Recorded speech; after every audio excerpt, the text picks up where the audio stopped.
저번 주에 전국 순회를 또 도셨어요.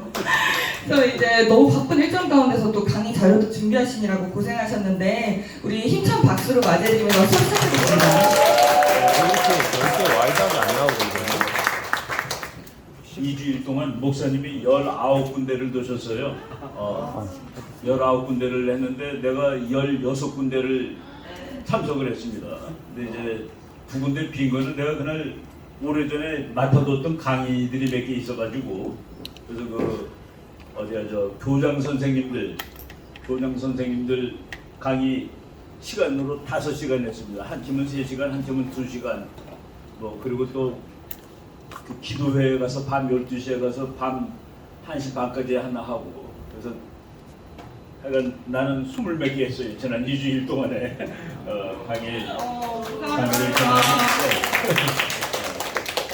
그래도 우리 목사님이 피곤하지 않냐고 그래서 전부 다 목사님 차에 다 탈 수가 없잖아요. 그리고 또 자동차 안 갖고 갈 경우에는 남의 차에 묻혀서 가야 되는데 그게 피곤하기도 하고 고맙기도 하고 두 가지가 막 왔다 갔다 하더라고요. 그래서 내 차를 아예 따라다녀야 되겠다 해가지고 내 차를 갖고 이제 경기도 강원도 돌 때는 내 차로 그냥 운전을 했습니다. 우리 거기 이제 고세진 박사님이라고 계시는데 그분이 그 자동차를 그 무지막지하게 생긴 차를 타고 다녀요. 랭글러라는 그 미제 자동차가 있는데 그놈한테 부딪히면은 다른 차들은 다 뽀개지겠더라고. 거의 탱크야. 근데 자기 미국에 있을 때부터 그 차를 워낙 좋아했고 그분이 이제 코믹한데 내가 이렇게 작기 때문에 차라도 커야지 괜찮아. 이런 식으로 말씀하시는데 그거 타고 원주에서 춘천까지는 그 차로 갔습니다. 근데 이제 우리 오일신 군이 그 대한민국 국산 찝차로 가는데 확 앞서 버리더라고. 그랬더니 저거 분명히 오일신 차에 여기 사진 찍고 우리 주옥순 대표 아들이야. 그래서 차가 좋은 것보다는 운전을 잘하는 게 더 좋구나. 결론이 그겁니다. 오케이, 오늘 벌써 4주차인데 일단 그 앞에 그 시사 문제 잠깐 얘기하고 그리고 이제 본론으로 들어가겠습니다. 그거 하기 전에 내가 그 한국 외교사를 이제 최근에 강의를 이제 하려고 자료를 쭉 준비하는데 한국 외교사 연구가 이게 보통 어려운 일이 아니겠구나라는 생각이 들었습니다. 일단 데이터가 틀려요. 그리고 너무나도 왜곡이 심해. 이거를 어떤 것을 정품으로 어느 것을 표준으로 삼아서 강의를 해야 될지에 대해서 아주 상당히 이제 그 주관적인 판단들이 너무 많아가지고 그 객관성을 유지하기가 어렵다는 생각을 했는데 한두 개만 보겠어요. 대한제국 탄생일 해가지고 이규태라는 분이 조선일보에 아주 엄청나게 유명한 분입니다. 이 사람은 공부를 하는 방법이 아주 특기가 있는데 모든 걸 공부할 때 카드에다 적어놔요. 그 카드가 집에 그때 이제 컴퓨터 나오기 전이라 80년대 90년대니까 80년대 그러면 카드가 몇만 장이 이렇게 있는데 예를 들어서 고종 그러면 기억을 가서 찾는 거야. 그 고종에 관한 카드가 쭉 있는데 공부하는 방법을 그 사람한테 이제 많이들 학자들이 감명도 받고 그랬습니다. 그러니까 무슨 제목에 글을 쓰라고 그러면 그 몇십만 장의 자료가 자기 다 써놓은 거 있어서 카드만 딱 찾으면은 쓰는데 그래서 쓴 거예요. 대한제국이 우리나라가 조선이었다가 대한제국이 됐거든. 대한제국 탄생일 1897년 10월 8일 그래가지고 그 얘기를 쓴 거예요. 근데 이제 그날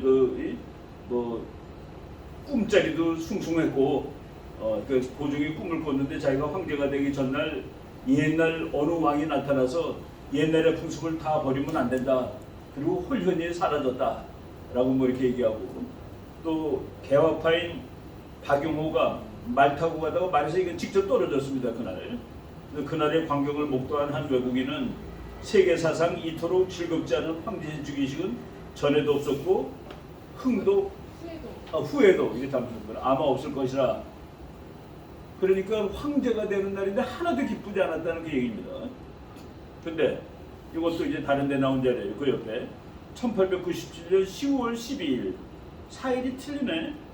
문무백관을 거느리고 황구단에 나아가 하늘의 제사를 지내고 등극했으며 이와 동시에 조선국호를 대한으로 고쳐 대한제국의 탄생을 국내외에 선포하였다.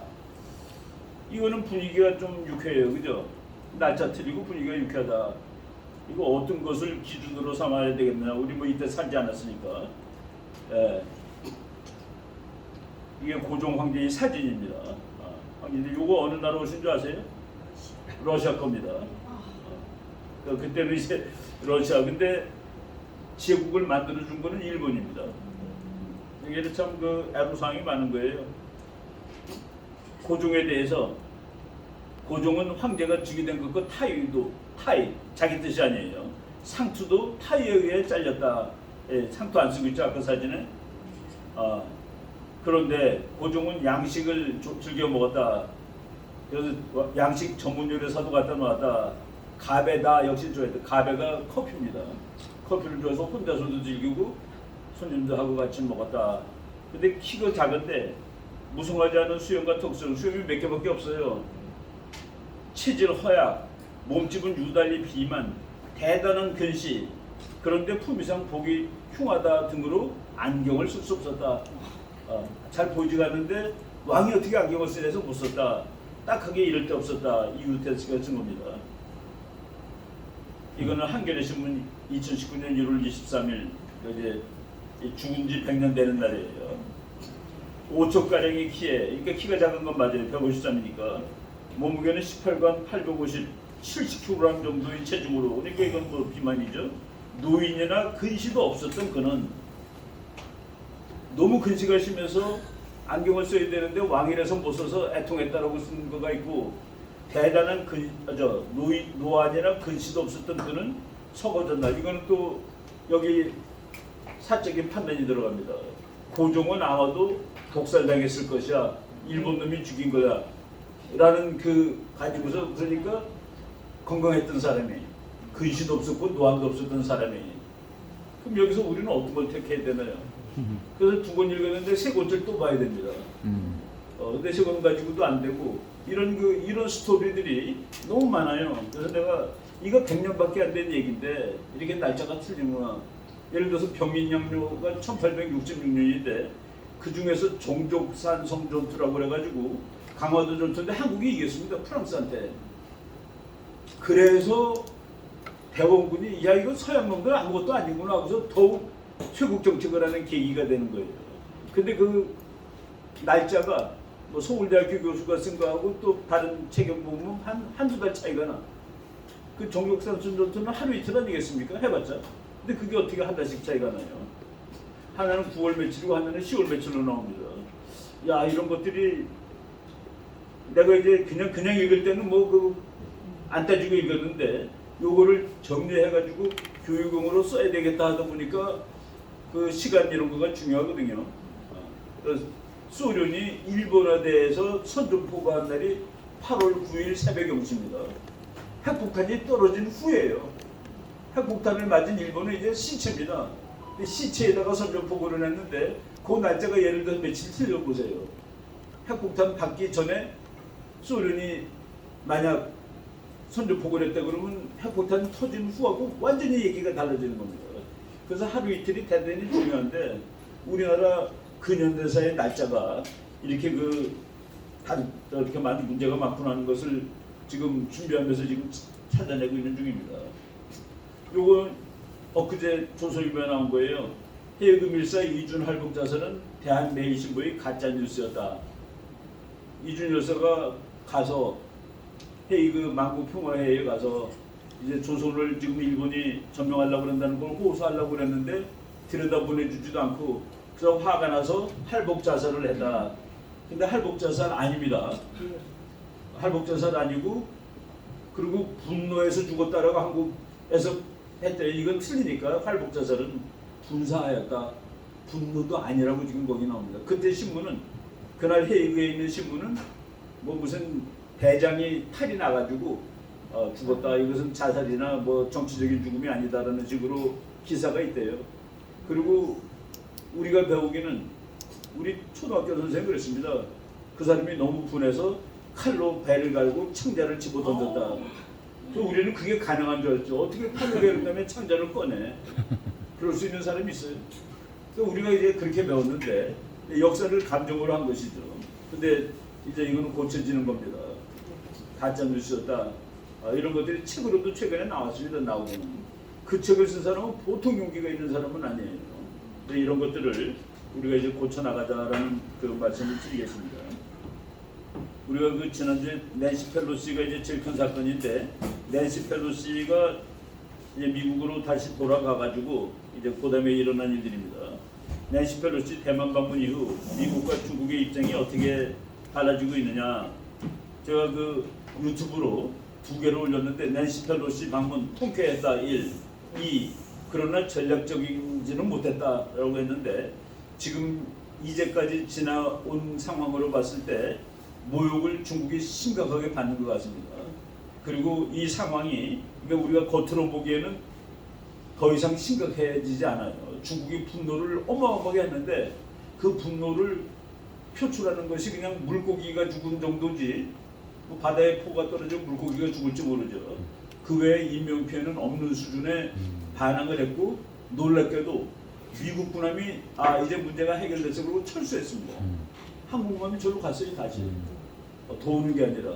그래서 이거는 전략적인 기동인데 미국이 중국을 우습게 너는 우스운 놈이야 라는 식으로 행동하는 것처럼, 그러니까 긴장이 끝났어 그러고 가는 그런 행동을 보인 거예요. 그런 거. 중국은 지속적으로 훈련했고 대만 역시 방어 훈련을 했다. 대만이 방어 훈련을 했는데 유튜브가 그 여론도 형성을 합니다. 그 유튜브 중에서 물론 시뮬레이션이지만 대만의 전투기들이 가서 샨샤댐을 폭파시키는 거가 나왔습니다. 샨샤댐이 폭파되면은 중국이 대만 다 점령한 것보다 훨씬 뭐 중국 이걸 가져오느라고 내가 중국이 대만이 100이라면은 샨샤댐 터지면 중국은 아마 500원 손해를 볼 거예요. 100원을 벌려고 500원 손해 보는 건 바보죠. 근데 그런 동영상들이 막 나옵니다. 아주 되게 리얼하게 해가지고 이런 것들이 다 이제 세상 돌아가는 모습인데, 물론 가짜도 있고 거기서 이제 과장도 있어요. 그렇지만 그것에 의해서 우리들은 영향을 받는다는 거죠. 한중 정상회담, 북한의 분노, 북한이 또 되게 화났더라고. 단말마적 행동, 단말만은 뭡니까? 이제 더 이상 방법이 없어. 이거밖에 마지막 라스트 레조트, 마지막 호소 뭐 이런 건데, 일본 사상 최대 인구 감소. 일본이 작년에 61만 명이 죽었답니다. 인구가. 이제 인구 주는 나라들 많아요. 앞으로 21세기에 이제 인구가 느는 나라 주는 나라에 따라서 강대국 약소국이 갈라지는데, 인구가 결코 줄지 않는 유일한 나라 미국입니다. 미국은 줄일 수가 없어. 왜? 이민이 쉬지 않고 오니까. 근데 저 남쪽 보도에서 멕시코 사람이 한 달에 몇십만 명씩 들어간다는데 저거 큰일 나는 거 아니야? 큰일 전혀 안 납니다. 왜 큰일이 안 나냐면은 미국 땅이 남한 땅의 95배입니다. 대략 잡아서 95배니까 우리나라가 5천만 산다 치면 곱하기 95해 보세요. 그러면 40매덕이 살아야지 한국만큼 빠글빠글해. 45억 정도가 살아야지 한국만큼 되는데, 우리나라는 평지가 20%도 안 되는데 미국은 평지가 절반입니다. 그러니까 미국 땅에는 한 7, 80억 살아야지 한국 정도 되는 겁니다. 그래서 걔네들은 이쪽 사람은 그래요. 뭘 그 국경을 막냐고. 들어와봤자 그냥 뭐 바다에 한 바가지 물 한 바가지 더, 한강에 물 한 바가지 더 들어가는 건데 그 사람들은 노동자로 쓰면 되잖아 라는 그런 트럼프가 국경을 잘 막았는데 바이든이 못 막는다 라는 사실이 현재인데, 그럼에도 불구하고 그거 꼭 막아야 되느냐라는 사람도 있다는 얘기입니다. 보수적인 사람 중에서. 미국 반도체 7조엔, 이게 내가 일본 신문 누가 보내주는 거를 이제 참고한 건데, 미국이 반도체를 이제 완전히 자기 국유 산업화 하려고 노력합니다. 21세기의 쌀이 반도체죠. 그거는 미국에서 나는 거야. 미국이 그거는. 그래서 이제 몇 가지 규제를 만들죠. 반도체가 이제 자동차에도 들어가고 어디에도 들어가는데, 여기 들어가는 반도체의 몇 %는 미국에서 만들어야 돼. 그러니까 삼성, 네가 미국에다 반도체 팔아먹고 싶지, 미국 자동차에 들어가는. 그런데 그거 팔아먹고 싶으면은 미국에다 공장 쳐. 그러면 저 미국 거로 쳐줄게. 네가 만들었어도. 참 기가 막힌 방법이죠. 그게 지금 미국이 그러니까 미국의 뭐 앞으로 다가올 시대는 전부 다 반도체인데 거기에 그큰 반도체가 그 자체가 상품은 아니죠. 상품을 만드는 데 들어가는 재료인데 그 재료의 몇 퍼센트 이상은 미국에서 만들 것, 메이드 인 더 USA가 돼야 한다. 그러나 삼성, 너가 미국 공장에서 만들었으면 미제로 쳐줄게. 이렇게 좀 난리가 나는 거예요. 전 세계가. 공장들 다 미국으로 가야 되는 겁니다. 생산연구 국내 회기 촉구 미국 대통령 서명. 이제 연구도 미국에서 하고 생산도 미국에서 하자. 바이든이 글로벌리스트라고요? 별로 그렇지 않죠. 이 내용 보면 트럼프랑 뭐 그렇게 뭐 확 다르지도 않은 이런 일들이 벌어지는데 요거 뭐 다는 이제 쭉 나가면서 하고 우리가 이제 몇 개만 한번 해보겠습니다. 네, 미국의 그 신문 기자인데 뭐 책도 쓰고 그런 사람이에요. The skeptics are wrong. 그러니까 미국이 시대는 저물고 중국의 시대가 온다. 그리고 미국 공화당은 중국이 큰 적이니까 중국을 잘 막아야 돼. 그러기 위해서는 러시아랑 사이좋게 지내야 돼. 그게 지금 미국의 주류입니다.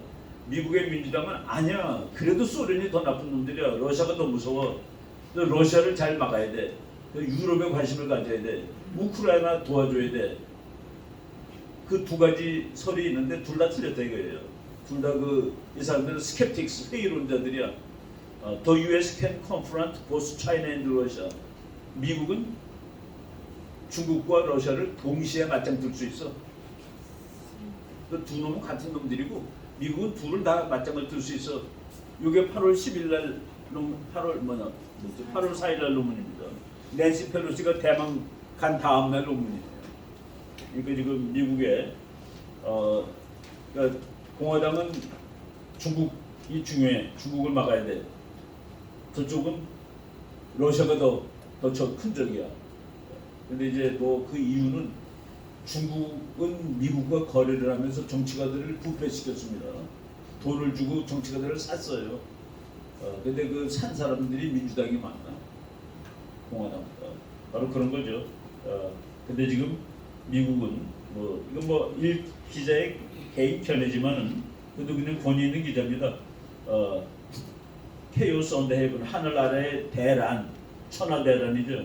이 책이 작년에 나왔는데 중국어로는 천하대란이라고 아예 번역이 되어 있습니다. 바로 요 지금 미국은 중국과 러시아 둘을 한꺼번에 상대할 수 있어. 걱정할 필요 없어. 라고 한 그 기자의 책이에요. 회의론자들은 미국이 중국을 상대하기 위해 내가 방금 한 그 얘기입니다. 그리고 스웨덴과 핀란드가 나토 가입한 것을 지난 주일에 미국이 95대 1로 받아들였습니다. 상원에서. 핀란드가 나토에 가입했다는 것 때문에 국제정치의 유명한 개념 하나가 이제 끝났습니다. 뭐냐면은 핀란디제이션이라는 말이 있어요. 핀란드처럼 되다. 그러니까 핀란드제이션. 그러니까 핀란드처럼 되다. 이거를 구체적으로 번역하면 알아서 긴다 그런 뜻입니다. 핀란드라는 나라가 러시아하고 붙어 있어요. 딱 러시아 눈치 보다가 뭐 같으면 알아서 먼저 기는 거야. 그래서 우리나라가 중국에서 알아서 긴 거. 예를 들어서 문재인 때 우리나라는 핀란디제이션의 외교 정책을 한 겁니다. 알아서 먼저 긴 거예요. 그러니까 삼불 정책은 알아서 기는 대표적인 겁니다. 중국이 말 꺼내기 전에 중국 형님 걱정하지 마십시오. 더 이상 사드 안 갖다 놓고 미국의 MD 체계에 들어가지 않고 미국의 방어망에 안 들어가고 그 한미일 동맹 안 할 테니까 걱정하지 마십시오. 그래서 이제 우리가 먼저 가서 긴 거. 그게 영어로 핀란디제이션인데 요번에 핀란드가 나토에 가입을 해버렸습니다. 그래서 핀란디제이션이 끝난 거예요. 어느 한쪽에 편든답니다. 센 놈 눈치 보는 게 아니라 핀란드는 서방 측 국가이면서 러시아한테 알아서 기는 나라인데 아예 서방의 군사동맹에 들어가 버렸다. 근데 이제 핀란드하고 한국은 달라요. 핀란드는 러시아의 위협으로부터 핀란드를 도와줄 나라가 있긴 있었는데 그게 독일이야. 근데 독일이 와서 도와주면 독일한테 깔리는 거나 러시아한테 깔리는 거나 그게 그거야. 그래서 그냥 알아서 긴 겁니다. 근데 중국한테 깔리는 거나 미국한테 깔리는 거나 깔리는 게 그게 그거야 라고 믿는 사람은 핀란디제이션이 맞다고 보겠죠. 근데 이제 미국은 스타일이 다른 나라입니다. 펠로시가 대만 방문해서 근데 그 방문 자체는 미국의 공화당과 민주당이 초당적으로 다 지지를 했다라는 겁니다. 펠로시 용감하게 얘기했죠. 이건 동아일보에 나왔는데 겁먹은 불량배처럼 시진핑이가 행동하고 있다. 겁먹은 불량배. 이거 완전히 뭐 모욕을 한 것이죠. 모욕을 멍청 당했습니다. 시 주석은 취약한 위치에 있다. 특히 경제적인 문제가 있다고 꼬집었다. 중국의 경제는 아주 지금 난감합니다. 8% 9% 성장을 했어요. 그런데 그 성장이 갑자기 3% 2%로 내려가는 겁니다. 이거를 해결하는 방법은 국민을 푸는 거예요. 자유를 주면 됩니다. 근데 자유를 주면 중국이 나가요. 쪼개져. 그 딜레마가 지금 중국이 당면한 딜레마입니다. 국민들한테 토요일, 일요일을 주면은 소득이 별로 안 늘었어요. 지금 거기까지 갔거든. 토요일 날 놀러 갈 수준까지 된 겁니다. 근데 이제 자유를 주면은 지금 경제 성장 안 하는 문제가 해결되는데 이러지도 저러지도 못하는 중국이 문제다라고 보시면 되죠. 그리고 U.S. Third Fleet expanding operational role in Indo-Pacific. 이것도 반칙입니다. 이거 읽을 줄 알아야 되는데 그래서 우리가 이제 공부를 시작해야 되는 거죠. 삼함대는 캘리포니아 해안을 지키는 함대입니다. 캘리포니아 해안을 지키는 함대가 인도 태평양에서의 역할을 말이 안 되는 거지. 중국이 보기에는 말이 안 되는 거죠. 이런 것들이 중요한 뉴스가 되는데 이런 것들을 이제 적어도 신문 기자 정도 되면은 정확히 파악을 하고 읽을 줄 알아야 되는 겁니다. 이제 미국 삼함대 사령관이에요. 7함대가 여기 와 있는 함대입니다. 그래서 7함대의 모항은 일본에 있는 요코시카예요. 그리고 3함대의 모항은 샌디에고입니다. 그러니까 모항이라는 것이 그 어머니 항구야. 우리 집이야. 근데 지금 3함대가 그냥 태평양 여기 와가지고 막 설치고 다니는 거예요. 근데 그걸 더 인도까지 가겠다. 이거 뭐 이거 미국 중국 화나는 거죠. 바로 낸시 펠로시가 방문한 날. 그다음에 이거는 우리가 그 글을 다 읽지 않아도 제목을 보면 감을 잡을 수가 있어요. 포린 어페어스라고 어마어마하게 또 영향력이 센 잡지인데 2022년 8월 10일자. 요새는 이게 원래 2달에 한 번씩 나오는 잡지인데 인터넷으로 되다 보니까 그냥 날짜로 그냥 논문들이 올라옵니다. 종이로 된 건 이제 이 중에서 일부가 실리고 America must prepare for war over Taiwan. 8월 10일 날 미국은 대만에서의 전쟁을 반드시 준비해야만 한다. 싸우겠다는 얘기죠. 그리고 포린 어페어스라는 아주 영향력 있는 잡지가 싸워야 한다라고 얘기한 겁니다. Being ready is the best way to prevent a fight with China. 대만에서 확실하게 싸울 수 있는 능력을 갖출 때 중국은 못 덤벼든다 이런 얘기입니다. 이게 이제 peace through strength죠. 아양 떨거나 꿀려서 평화를 유지하는 거가 아니라 너 덤벼봐라. 너 덤벼봐. peace. 그러니까 힘에 의한 평화, 힘에 의한 외교. 이게 그 역사의 기본 전통입니다. 그 대만 사건 이후에 펠로시 사건 이후에 분위기는 이렇다라는 것을 중국 사람한테는 이런 걸 전혀 시진핑이 알려주지 않죠. 그런데 다 봅니다. 내가 인터넷으로 들어가서 다 봤는데 중국 사람들은 이거 못 보겠습니까? 보통 사람들, 공부하는 사람들. 미국 분위기는 이렇구나. 아브라함 링컨호가 이역됐다고 가버렸네. 우리를 무시하는 거, 뭐 중국 사람들은 우리를 졸로 보는 거네. 뭐 이런 식으로 인식을 할 수 있는 겁니다. 그래서 그 인터넷 시대에 정부가 속이는 거는 한도가 있어요. 다 알잖아요. 그죠?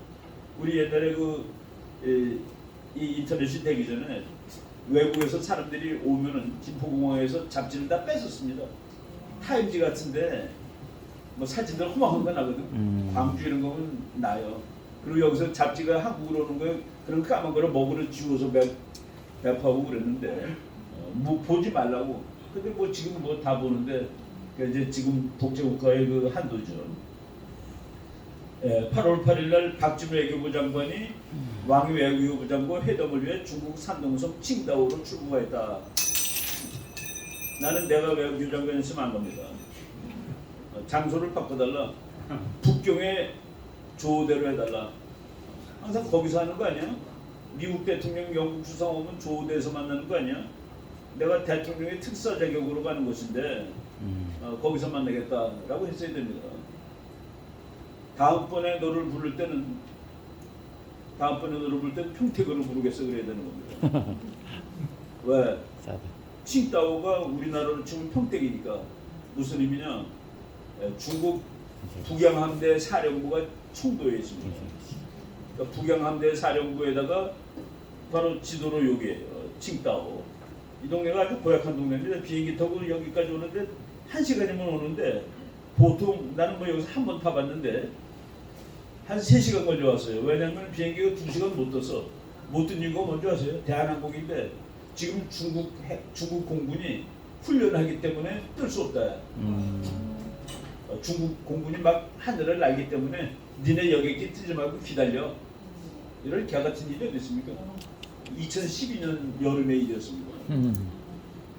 근데 거기를 이게 외교도 제대로 해야 돼. 그래서 나는 펠로시가 왔을 때 우리 대통령이 만나주지 않아도 된다라고 보는 입장입니다. 뭐 대통령이고 한 사람은 국회의장이고 스테이트 비지트도 아닌데 그거를 뭐 만나면 만나서 뭐 더 좋은 것도 있어요. 그렇지만 그걸 안 만났다고 해서 난리가 날 것은 아니다라고 보는. 그래서 이제 중국 인민해방군 북부전구 해군사령부가 있는 산동성 칭다오시에서 총도시에서 한국과 회접을 하다고 한 중국의 저희는 무엇일까? 야 우리 이렇게 해군 세. 너 이렇게 까불지 마라. 너 미국 믿고 까불지 마라. 한번 와서 볼래? 우리 해군 기준 이 정도야.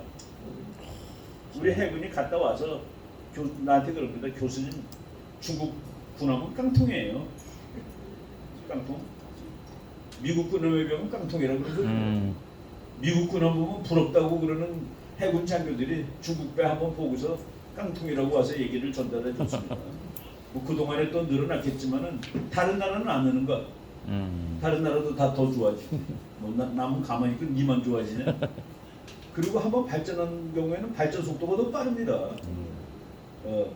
더 잘하는 나라가 더 빨리 발전하는 거예요. 발전 속도가 크니까. 그래서 이런 것들을 이거 그 외교도 이거 잘해야 됩니다. 왜 지금 대한민국이 지금까지는 잘했어요. 근데 이런 거 하나도 더 잘할 수 있었다라고 말하겠습니다. 물론 가서 중국이 문재인 정부의 산불 정책, 미국 MD에 편입되지 않는다. 이거 왜 편입 안 합니까?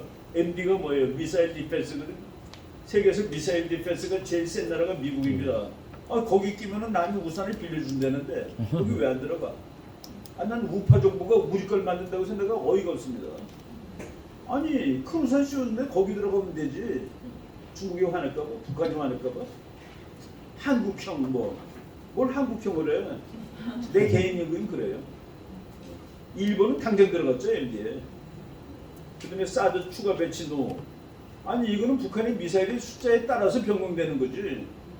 북한 미사일이 100개면은 지금 갖다 놓은 거로 된다면은 200개면은 2배로 늘려야 될 거고 이런 얘기를 왜 가서 먼저 해요? 한일 군사협정 노, 군사동맹 노. 얼마 전에 미국 고위급 군사관리가 이렇게 얘기했습니다. 일본의 적극적 지원 없이 미국이 북한에서 한국에서 꼬였네. 일본의 적극적인 지원이 없이 미국이 한국에서 북한을 100% 성공적으로 물리칠 수 있는 보장은 없다고 그랬습니다. 그러니까 일본의 도움이 있어야지 100% 물리칠 수 있다라는 얘기를 했는데 그 다른 말로 하면 한미일 동맹까지는 아니더라도 전쟁하면 함께 해야 돼라는 뜻인데 한미일 군사협정 군사동맹은 없다라는 얘기 왜 가서 미래예요. 그리고 미래에 어떤 일이 일어날지 모르는데 어떻게 정책을 미리 만들어. 북한이 못하는 만들 수도 있고 뭐 이거를 근데 지금 최근에 나온 얘기 하나는 일한이라는 거는 그렇게 널리 알려져 있지는 않았는데 이거는 몰래 했던 얘기입니다. 신문에는 일한이 나오질 않았어요. 세 개는 못하게 하고 하나는 제한하겠다. 이미 배치된 사드 포대의 운영을 제한하겠다. 라고 해서 왕이가 요번에 우리 박진 장관 만나가지고 그 얘기를 한 거예요. 3분 1한. 그걸 지켜라. 내가 말로 약속을 했으니까. 그래서 1한까지 있었다 해가지고 헷갈려고 기자들이 강경호한테도 전화 걸고 그랬더니 전화가 소통이 안 됐대요. 전화 받겠습니까? 그 말 했냐 안 했냐? 사드 제한시키겠다고 했냐 안 했냐 얘기하라. 근데 통화를 못했다라고 신문에 나오더라고요. 네? 그러니까 이게 그러니까 거기 뭐 강경화도 우리 학교 같이 다녔지만은 우리 후배예요. 좀 알고 해야지. 모르면 물어보고 해야지. 얘 가도 되는 겁니까? 청도로 오려는데 북경이 앉아서 기분이 찝찝해요. 그런 모욕은 줬는지 모르겠어요. 우리나라 외무장관 비행기 잠깐 있으라고 훈련이 2시간이면 끝나니까 2시간 동안 있으라고. 나는 그 경험을 당했으니까. 통통 뭐 자문회 수석 부의장하고 같이 탄 비행기에서 그랬습니다. 통통 수석 부의장이면 뭐 논리적으로 총리급이라는데 총리급 관리가 타고 그 수석 회장은 대통령이고 부의장이 그 사람이거든요. 무지하게 높은 사람이 탔는데 그런 경험을 하고서 이것들은 뭐 무리한 놈들이구나라고 생각을 한 적이 있습니다. 예, 중국이 이건 말이 안 되는데 중국이 화를 낸 이유는 너희가 사드를 배치했기 때문에 사드에는 눈이 달려 있습니다. 그래야지 어디서 오는지를 알아야 되니까 눈이 있어야 돼요. 레이더지. 그래서 중국이 북한이 쏘는 미사일을 가서 맞추는데 그 눈이 만주를 볼 수 있다는 겁니다. 만주. 그러니까 너네들이 북한을 막으려고 갖다 놨지만은 중국의 국가 안보에도 손해가 되는 거야. 그게 이제 말이 안 되는 거는. 그래서 우리가 공부를 계속해야 되는데 그게 말이 안 되는 이유는 사드가 만주로 가요. 만주가 여기입니다. 이 지도가 좀 작지만은. 그런데 중국에서 미국을 쏘는 미사일은 전부 다 여기 있습니다. 중국의 그 서부 사막 지역에 있어요. 그런데 거기서 미사일을 쏘면은 이것이 이렇게 날아가는 게 아닙니다. 만주로 이렇게 날아가는 게 아니라 북극으로 날아가는 거예요. 왜? 이게 제일 가까우니까.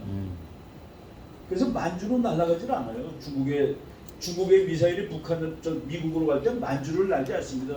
그 우리나라 사드가 그걸 보질 않아요. 못 봐요. 중국 미사일이. 근데 그것 때문에 화난다 이거야. 그래서 우리가 이 지도를 다시 그리면은 우리가 둥근 지도를 이렇게 펴가지고 보죠 항상.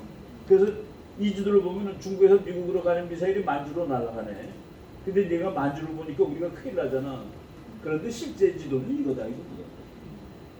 말도 안 되는 소리에 너희들이 우리 안보를 해쳐서 안보를 해친 거 아닙니다. 그리고 사드 미사일은 공격용으로 못 써요. 사드 미사일은 앞에 그 폭탄 폭격에 달리는 게 아니라 오는 거를 가서 받쳐가지고 깨버리는 겁니다.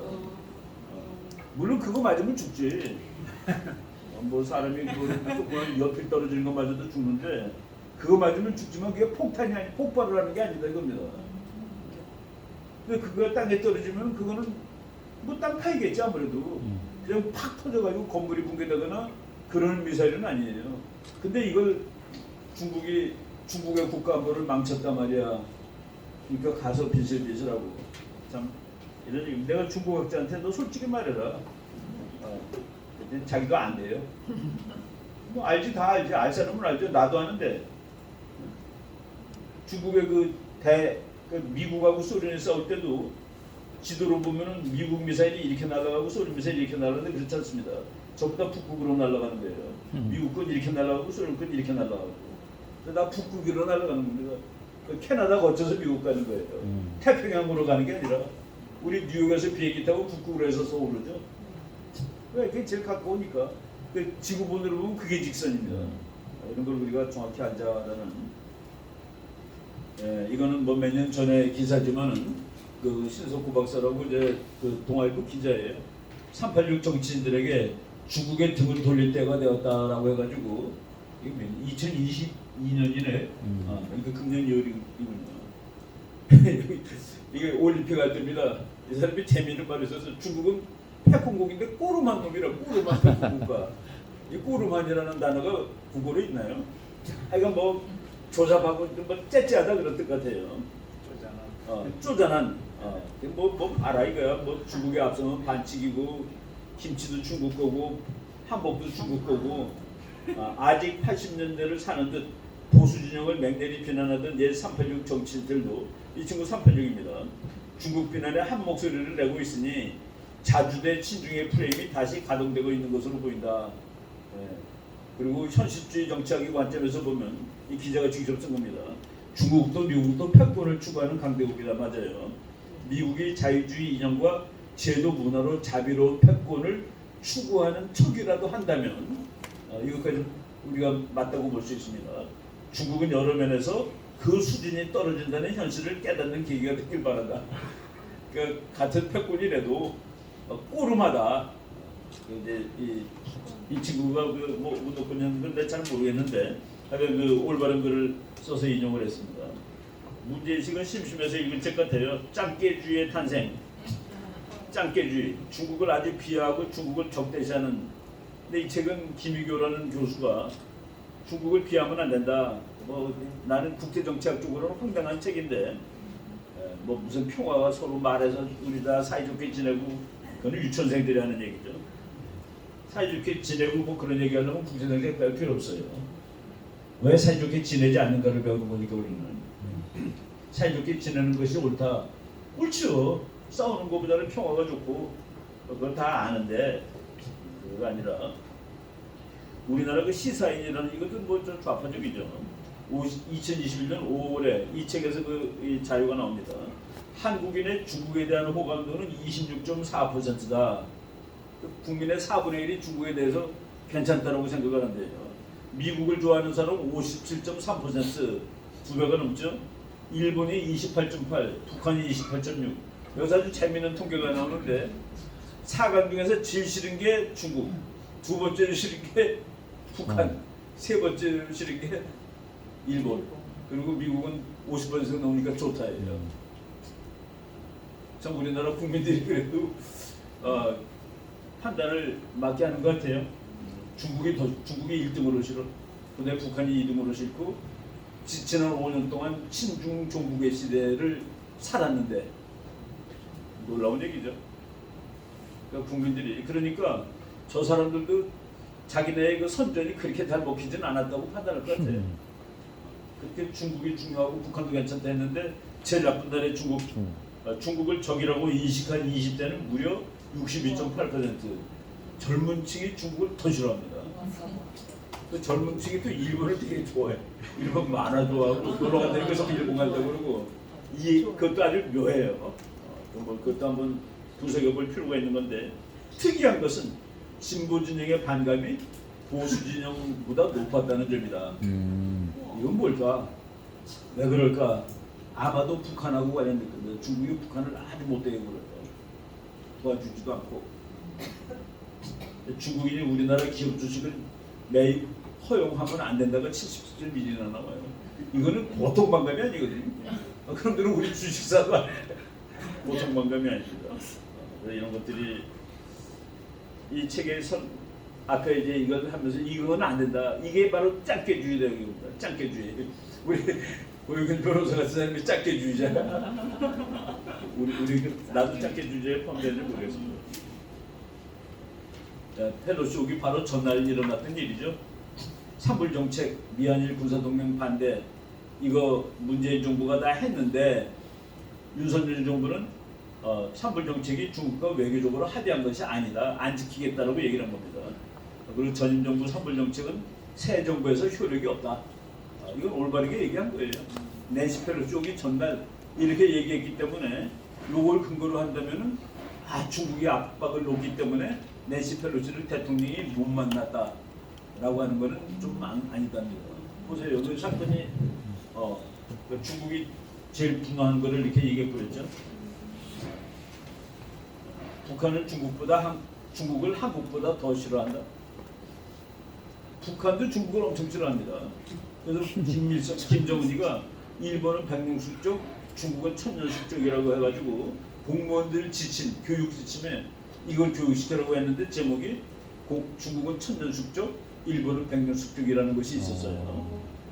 그리고 이제 뭐 책들을 많이 읽어보면은 별 얘기가 나오는 이거 이제 김정은이가 한 말이고 일본 기자가 쓴 책인데 시진핑은 왜 김정은을 죽이려는가 아주 싫어합니다. 둘이 아주 사이가 나빠요.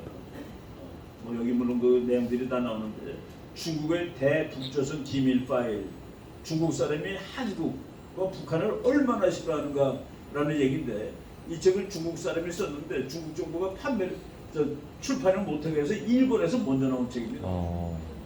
근데 이게 한국말로도 번역이 돼 있는데 이런 거 읽어보면은 이제 국제정치의 원리가 나와요. 붙어있는 나라는 결코 친한 친구가 될 수 없다. 그래서 미국이 북한이 통일해도 30년 후에는 미국 편이 될 거야 라고 보는 거죠. 월명이 통일했는데 월명이 미국 거의 군사동맹국이죠. 지금 붙어있기 때문에 재간이 없는 겁니다. 모든 화는 붙어있는 데서 오는 거예요. 그 발단이. 그래서 우리가 지정학을 공부하고 지리를 공부하는 겁니다. 대한민국을 위협하는 나라는 중국입니다. 1. 왜? 제일 길게 붙어있으니까. 2. 두 번째 일본입니다. 가까우니까. 세 번째 나라는 아무도 없어요. 그래서 우리나라 모든 외교 정책은 일본, 중국, 모든 안보 정책은 일본과 중국을 염두에 두면 되는 겁니다. 우리가 칠레를 염두에 둔 외교 정책을 짜고 감비아 대통령을 만나러 가고 그럴 필요 없는 거예요. 감비아가. 맞아요. 혈민국이라고. 우리 강경화 여사가 가서만 참 비행기까지 아까. 그냥 용돈 좀 주면 되는 겁니다. 바빠서 그러니까 이거 소방차나 만들려고 소방차 몇 대 사라고 이제 되는 거죠. 이런 거는 하여간 만나가지고 또 뭐 북한 핵 문제를 감비하고 어떻게 해결해줘요? 지금 미국도 못해서 쩔쩔매는데 이런 것들은 좀 조롱거리가 되는 거죠. 북한 이 뚱땡이 아저씨가 코비드를 격파하였다고 선언을 해서 그거 선언한 날은 지구에 없습니다. 지금 현재. 그냥 뭐 평상으로 돌아갑시다 하고서 그냥 뭐 다 마스크 끼고 싶은 사람 끼세요. 마스크 벗으라는 명령은 없어요. 끼라는 명령은 있었는데 근데 뭐 완전히 근데 얘가 아팠던 모양이에요. 그 김정은이가 김여정이가 얘기한 걸 들어보니까 아팠다는데 요거는 CNBC 미국의 아주 되게 좌파적인 방송이죠. 거기에 김정은이가 이제 끝났다고 선언을 하였다 뭐 이렇게 나왔는데 김여정이가 대북전단이 코로나 때문에 대북전단 때문에 코로나가 유입됐대.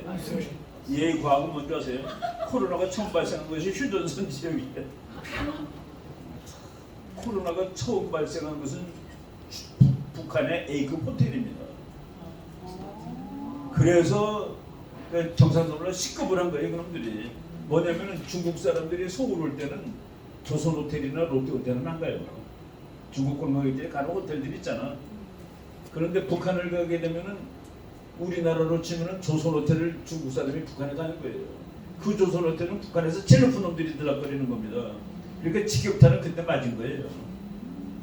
근데 지금 뭐 이거 다 개소리지 이런 거는. 뭐 남한에서 그러니까 코로나 바이러스를 발라가지고 풍선에다 보냈대.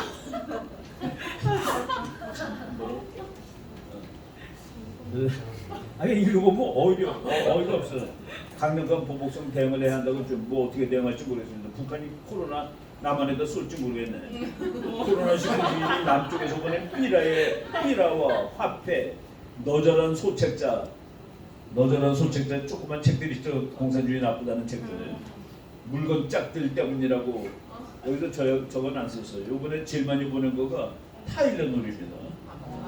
타일랜드로 왕창 미국 동포들이 수십만 달러치를 사서 보내서 그거를 타일랜드로 먹고 빨리 그 고라폰 거 먹으라 이거야. 코로나 그러면 그거라도 먹으면 되잖아요, 그죠? 타일랜드로 갔는데 타일랜드 말은 전혀 안 나와. 그러니까 소책자, 물건 짝든 너저라는 어쩌고 저쩌고 방역투쟁은 적들과의 실제적인 남한하고 싸웠다는 거예요. 그러면서 만약 적들이 공화국 비루스가 유입될 수 있는 위험한 짓거리를 계속하면은 남조선 당국 것들도 박멸해버린다. 이렇게 아주 막 썼어요. 이 방역전쟁의 나날 고열 속에 심히 앓으면서도 자신이 끝까지 책임져야 하는 인민들 생각으로 한순간도 자리에 누우실 수 없었던 원수님. 얘가 코로나 걸렸었나? 이거 잘 모르겠어요. 이미 허파가 나쁜 놈이거든. 이런 거 그냥 보면은 우습죠 조금. 비상방역총회가 전부 마스크를 다 벗고 사진을 찍어서 보냈는데 정말 뭐 다 마스크 벗었는지 잘 모르겠습니다. 뭐 옛날 사진일 수도 있고. 재밌는 문장 이런 거 읽으면서 이제 한두 줄 찾아내는데 그는 김여정이는 현 괴뢰 정권은 이제 윤석열 정부가 괴뢰 정권이에요. 2002년에 당시 괴뢰 정부가 당시 괴뢰 정부 문재인 정부입니다. 2020년에 당시 괴뢰 정부가 걷어들였던 삐라 살포 기구를 삐라 살포 기구 뭡니까? 그 대북 전단하는 거를 법으로 못하게 했죠. 2020년에 못하게 했는데 그때 괴뢰 정부가 걷어들였다. 근데 지금 괴뢰 정부가 그런 걸 다시 이제 무시한다. 그러니까 문재인 괴뢰 정부가 돼버렸죠. 둘째. 살포 기구를 인간 추물들에게 되돌려주는가 하면 인간 추물들은 한 사람이로서는 박상학입니다. 박상학 씨가 이제 그 전단 날리는 대표예요. 그러니까 인간 추물이라고 북한에서 얘기합니다. 남한에 넘어온 탈북자들을 북한이 인간 추물이라고 보통 쓰는데 우리도 인간 추물이야. 우리 어머니가 넘어왔거든 몇십 년 전에. 전선 가까운 지역이 전염병 초기 발생지라며 참 말대죠. 뭐 이런 거를 보면은 조금 그러니까 이게 외교 이게 다큐멘터리입니다. 히스토리컬 다큐멘터리예요. 북한이라는 그래도 국제사회에서 나라로 인정받는 나라에 이인자가 입으로 하고 글로 쓴 것이 역사에 남는 건데 이런 수준으로 쓴다는 게 그래서 외교관들한테 그래도 겉으로 멋있게 하는 거예요. 후세에 남으니까. 그래서 우리가 그거 해석하도록 땀을 찔찔 닦는 겁니다. 말을 폼나겠는데 이게 과연 무슨 뜻일까? 근데 얘는 해석할 거가 없어. 너무 쉽게 얘기를 해. 너무 쉽게 얘기하는 게 너무 엉뚱해야 근데 또. 아니 바이러스가 남쪽으로 북한군 전멸했게. 남쪽이 이러면은 남쪽엔 전부 다 북한 군인이 와 있잖아요. 북한 군인 중에서도 제일 싸움 잘하는 애들이 맨 앞에 있지 않겠습니까? 아무래도 이런 것들요. 네. 북한이 무지하게 분노한 그 근원이 어딜까? 나는 미국 때문에 라고 봅니다. 북한이 지금 막 분노했는데 8월 7일 방송이에요. 이게 이제 TV조선이죠. 19번이고 그렇죠. 단독 보도라고 해서 자랑스럽게 방송했습니다. 벙커버스터라는 폭탄을 F-16에 장착하는 훈련을 미국이 우리 신문사 불러서 공개했다. 미 7공군 TV조선의 무장 장착 훈련 공개. 이거 뭡니까? 그래서 보니까 군인들이 막 폭탄을 들고 와서 딱 장착하는데 몇 분밖에 안 걸려. 벙커버스터는 누구 살상용입니까? 김정은. 벙커버스터는 주소공 때리려고 만들어 놓은 겁니다. 그래서 그거는 땅 속 60m 정도를 파고 들어가요. 이렇게 60m면은 어느 정도야? 60m면은 그 뭐 건물이가 한 3m밖에 더 돼요. 한 층을 4m를 치더라도 60m면 지하 15층 파고 들어간다는 소리인데 죽는 거죠. 요새 그 미국에서 나온 아프가니스탄 전쟁할 때 미국이 막 쏘는데 안 죽어 게릴라들이. 왜냐하면 게릴라가 산에다가 바위를 바르고 속으로 들어가 있는 거예요. 그러니까 빵 터지면은 또 조금 있다 보면 나와 이놈들이. 그래서 미국이 전투궁에 개발한 폭탄이 있는데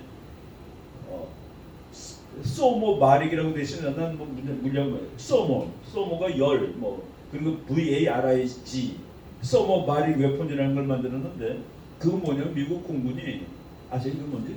소모 마릭 그거를 미국은 정확하게 때리니까 굴 그 문에다 때리는 거예요. 그럼 소모바릭이 터지고 속에 있는 산소가 다 빨려나. 그 속이 그냥 완전히 깨끗한 시체들이야. 숨을 못 쉬고 죽었으니까. 그 소모바릭을 만들어 가지고 굴을 다 때린 겁니다. 뭐 그냥 때려가지고 폭탄 때리면 굴 무너지고 그래서 뭐 못 나올 수도 있는데 그 뭐 속에 사람이 있으면 돌 치우고 나올 수 있잖아요. 그런데 소모바릭인데 소모바릭을 만든 사람이 앤 부옥이라는 월남 여자예요.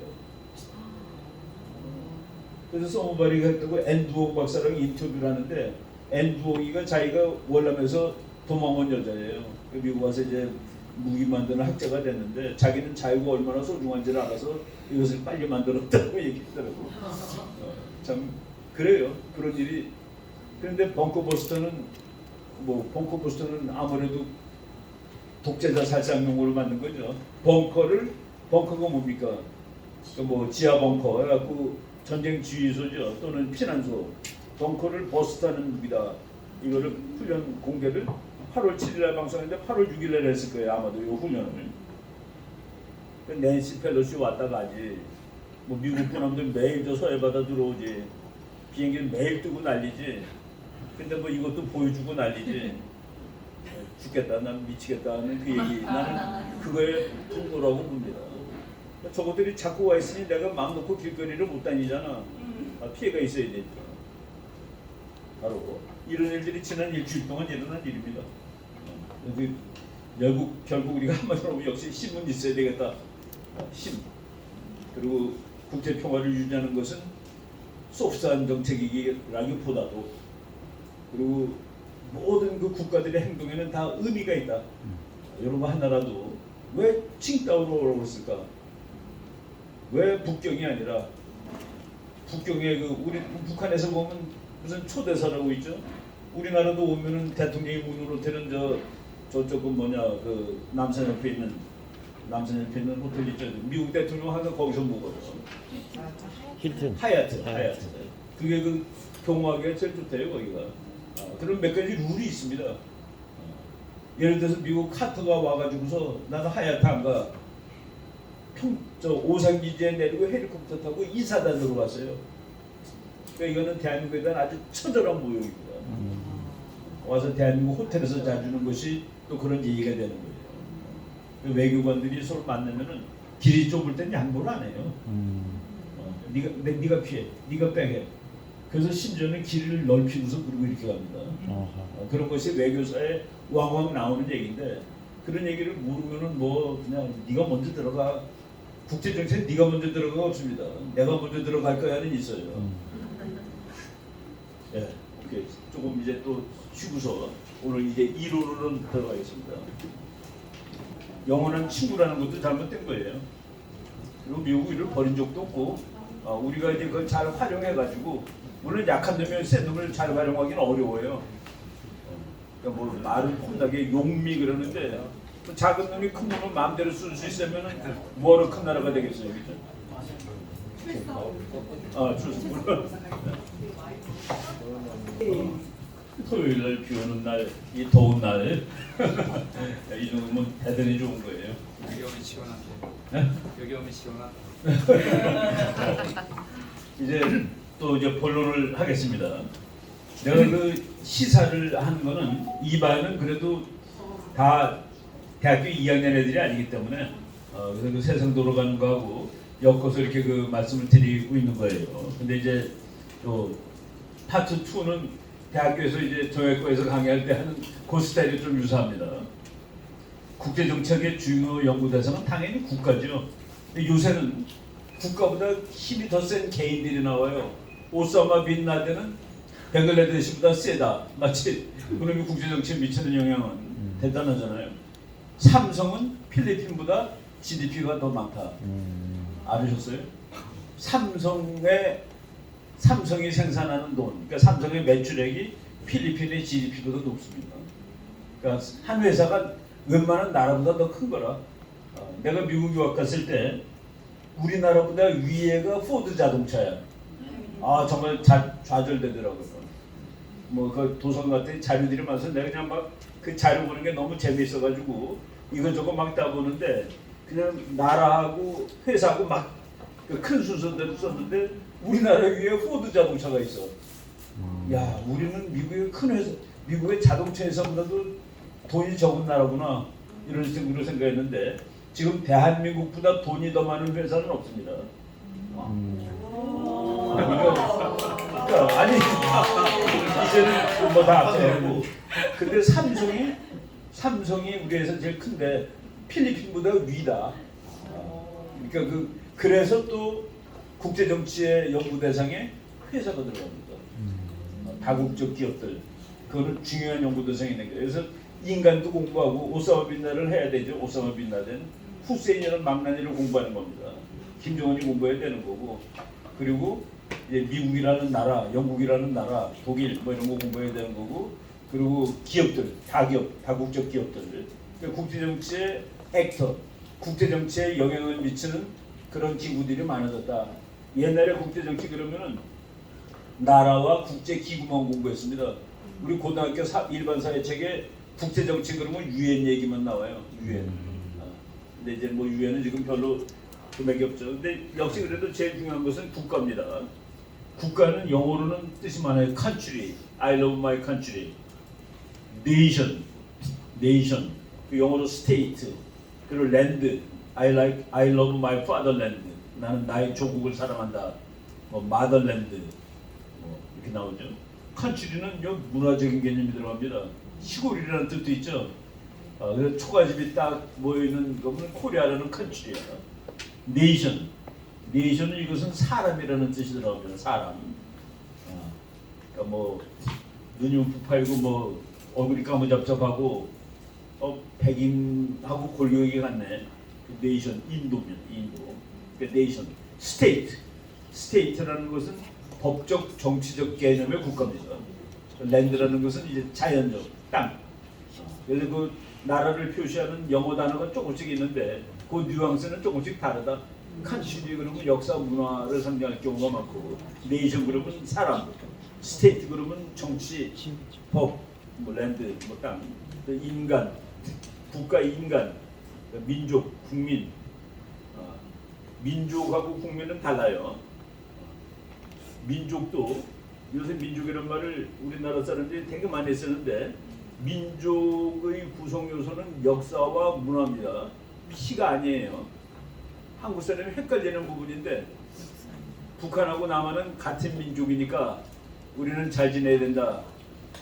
생각은 세계에서 제일 다른 나라거든요. 북한하고 남한이.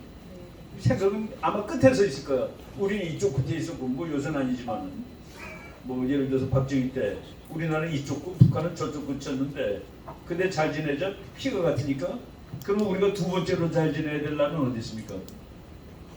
민족을 피의 개념으로 보고 북한은 민족이니까 잘 지내야 된다 그러면 두 번째로 잘 지내야 되는 나라는 일본입니다. 일본이 우리하고 피해 거리가 세계에서 제일 가까워요. 라이샤워 교수가 쓴 그 동양문화사라는 책을 보면은 일본과 한국의 피해 거리는 영국과 프랑스의 피해 거리보다 가깝다라고 되어 있습니다. 영국, 프랑스는 우리 말하기 전에는 구분이 안 되잖아요. 근데 한국과 중국이 조금 더 멀어요. 그래서 우리가 일본말은 공부 안 하고도 하죠. 제가 일본말을 공부한 적이 없는데 책을 봅니다. 순서가 가고 한문이 많으니까. 나는 학교에 간다고. 나는 학교에 간다고. 영어로는 나는 간다 학교에죠. 중국말도 나는 간다 학교인데 일본은 나는 학교에 간다로 되어 있습니다. 그래서 어순이 같으니까 단어만 알면 할 수 있는 외국어예요. 물론 이제 고급으로 올라가면 어렵지만은 그냥 대충 책에 내 있는 거도 된다는 얘기입니다. 그래서 그런 의미에서 이제 국제 체제라 국민하고 민족은 역사, 문화, 종교, 관습 등등 다 하고 맨 마지막에 피가 들어가요. 그런 거가 같은 사람이 민족이야.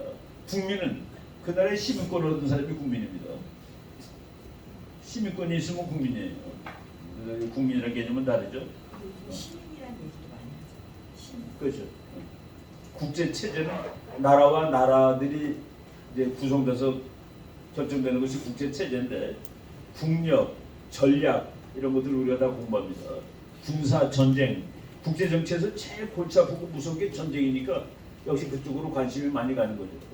그리고 그다음에 죽는 문제가 해결되면 그다음에 잘 살아야 되니까 돈 문제. 그래서 국제 경제를 공부하는 겁니다. 무역 공부하고.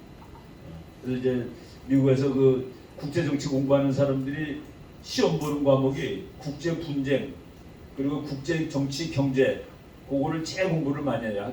사람들이. 나는 인터내셔널 컨플릭트가 나의 그 메이저인데 국제 분쟁, 국제 갈등, 그다음에 국제 정치 경제. 한국 사람들이 국제 정치 했으면 그 둘 중에 하나고 봅니다. 그리고 뭐 이제 옛날 거 외교사도 있고 뭐 그런데 군사 전쟁, 국제 경제 이런 것들 우리가 다 공부를 할 거예요. 국가는 본질적으로 전쟁을 위해서 만든 것이 국가라는 조직입니다. 설마요? 아니에요. 전쟁을 하기 위해서 만든 조직이 국가입니다. 그래서 국가가 징집을 할 수 없는 것은 나라가 아니야. 그리고 조세를 할 수 없는 것은 나라가 아닙니다. 그러니까 징집과 조세의 능력을 확실히 갖춘 정치 조직이 지금까지 살아남았는데 그것이 국가답니다. 옛날에는 조직이 몇만 개도 넘었어요. 정치 조직이 몇만 개도 넘었는데 힘 있는 조직이 자꾸 다 통합을 해가지고 가는 거예요. 그래서 마지막으로 남은 조직이 국가입니다. 국가가 지금 200개가 지구 전체를 석권한 거예요. 근데 걔네들은 전쟁을 잘했기 때문에 살아남은 조직들이다 라고 보면 됩니다. 독일이 대표적인 케이스인데 요새는 그런 거 없는데 그 독일 맥주집에 가보면은 뭐 명동 같은데 그럼 거기에 이제 성이 하나 그림이 나와요. 성 강물이 흐르고 라인강이 흐르고 이상한 성이 하나 있는데 얘네는 그게 나라라. 근데 걔네들은 어떻게 먹고 살았느냐? 거기 지나다니는 상선한테 통행료 받아 먹고 산 겁니다. 그래서 한 900개까지 있었어요. 그게 하나로 만든 사람이 프러시아의 비스마르크입니다. 독일은 통일한 사람이에요. 그 유럽에 큰 나라가 하나 생기는데 그 이전에는 나라가 9개가 900개가 있었던 겁니다. 그 중국 역사도 보면은 진시 황제가 통일하기 전까지 보면은 거기 나라가 수백 개가 있어요. 수백 개가 그냥 싸우고 통합되고 그러다가 7개 남았습니다. 전국 칠웅이라고 그러죠. 그것이 하나로 통합된 것이 중국입니다. 그래서 나중에는 황제가 되는 거죠. 그 이전에는 다 왕들입니다. 그래서 지금 남아 있는 것들이 싸움을 잘해서 지금까지 버티고 남아 있는 거예요. 그러니까 역설적으로 싸움 못하는 건 다 죽었어. 지금 남아 있는 나라들은 전쟁하는 조직. 서울시는 전쟁하지 않습니다. 삼성도 전쟁하지 않아요. 근데 대한민국은 전쟁하는 조직입니다. 대한민국은 전쟁을 할 수 없으면 안 되는 거죠. 그래서 이것을 못하는 나라는 나라가 아니다. 이게 무지하게 그 강력한 언급인 것 같은데 이것이 원칙이에요. 우리나라 사람들이 회사는 뭐하러 존재하느냐? 돈 벌려고 존재하는 겁니다. 근데 우리나라 사람은 사회를 위해서 정신이 없는 거예요. 돈을 잘 벌면 그것이 사회를 위하는 길이 되는 겁니다. 왜? 취직을 시키니까 사람을. 근데 우리가 참 그렇게 그 공중에 떠 있어요. 정당은 뭐 하는 조직인 줄 아세요? 정권을 잡는 조직입니다. 정견을 같이 하는 사람들이 모여서 자기 정견을 정체화시키기 위해서 권력을 장악하려고 노력하는 조직. 그게 정당이에요. 정당은 정의에 이렇게 나오는데 그렇게 말하면 아주 못된 놈이라고 비난을 받아. 모든 데가 잣대가 들이댈 수 없는 이상한 도덕. 이것이 우리가 탈피해야 될 겁니다. 나라국이라는 이 한문이 손재병법에 2400년 전 책에 나오는데 나라국자 보면 기가 막혀요. 요 밑에는 요겁니다. 삐끗친 요거가 땅이라는 뜻이에요. 요 조그만 네모가 입구자입니다. 입구. 그리고 여기 있는 요 글자가 좀 보이게 창이라는 뜻이야. 과라고 있습니다. 옛날 창은 찌르기만 하게 돼 있지 않습니다. 옛날 창은 옆에 도끼가 달려가지고 그거를 베기도 해요. 그래서 창을 저렇게 표현한 겁니다. 이거는 큰 네모. 땅 위에 사람이 창을 들고 서서 지키는 큰 땅. 기가 막히는. 그러니까 이제 지금 우리 고등학교 때 국가의 사면소가 영토, 국민, 주권 딱 나오죠. 국가의 사면소, 영토, 주권, 국민. 그거가 저 나라국이라는 2400년 전에도 존재했던 글자에 다 있다 이겁니다. 땅 위에 사람이 창을 들고 서서 지키는 큰 땅. 그러니까 테리토리, 영토, 그리고 서버런티, 주권, 그리고 피플. 영어에 나오는 그 국가의 사면소가 그대로 들어가 있다. 그래서 창을 들고 지키는 넓은 땅이 국가예요. 근데 이제 우리나라 사람들은 거기서 자꾸 헷갈리는 거야. 뭐 사이좋게 뭐 서로 방문하고 뭐 돈도 주고. 예. 군인들을 무인이라고 그래도 이게 한문이 얘네 그 피트한 글자입니다. 중지한다는 지자에다가 창을 걸쳐놓은 거예요. 창 쓰는 일을 중지하기 위해서 존재하는 사람들을 무인이라고 합니다. 그래서 내가 육군사관학교에서 강의할 때 그렇게 얘기합니다. 너네들이 나중에 장군이 돼서 장군까지 올라가고 대장까지 해서 집에 가는 날까지 전쟁이 없다면 너희들은 국가에 대해서 임무를 다하는 것이야. 그걸 헷갈리는 거예요. 내가 전쟁에 나가서 공을 세고 이가 아니라 네가 대장이 된 다음에 집에 가는 날까지 전쟁을 안 했으면 그게 너가 나라를 위해서 100% 성공적으로 근무한 거야. 전쟁을 막고 평화를 유지했으니까. 대한민국은 전쟁을 결단할 수 있는 나라인가? 대통령들이 이갈 수 있는 사람이 별로 없어요. 대통령은 시장이 아닙니다. 도지사가 아니에요. 대한민국 5,200만 명 중에서 가서 싸워. 내가 가서 이 명령을 내리면 전투 명령을 내리면 우리 애들 몇 명 죽겠나? 예, 아마 1,000명은 죽을 겁니다. 그래도 싸워. 라고 할 수 있는 사람이 대통령의 거트가 있는 사람이 GUT. 그거가 없는 사람은 대통령 하면 안 돼요. 그거 하면 안 됩니다. 시장으로 만족해야 돼요. 김영삼이가 나는 죽어도 전쟁은 안 됩니다. 나중에 죽기 전에는 후회해 돼. 그때 때리라고 그랬을 거예요. 미국이 북한 때리겠다는 것이 94년입니다.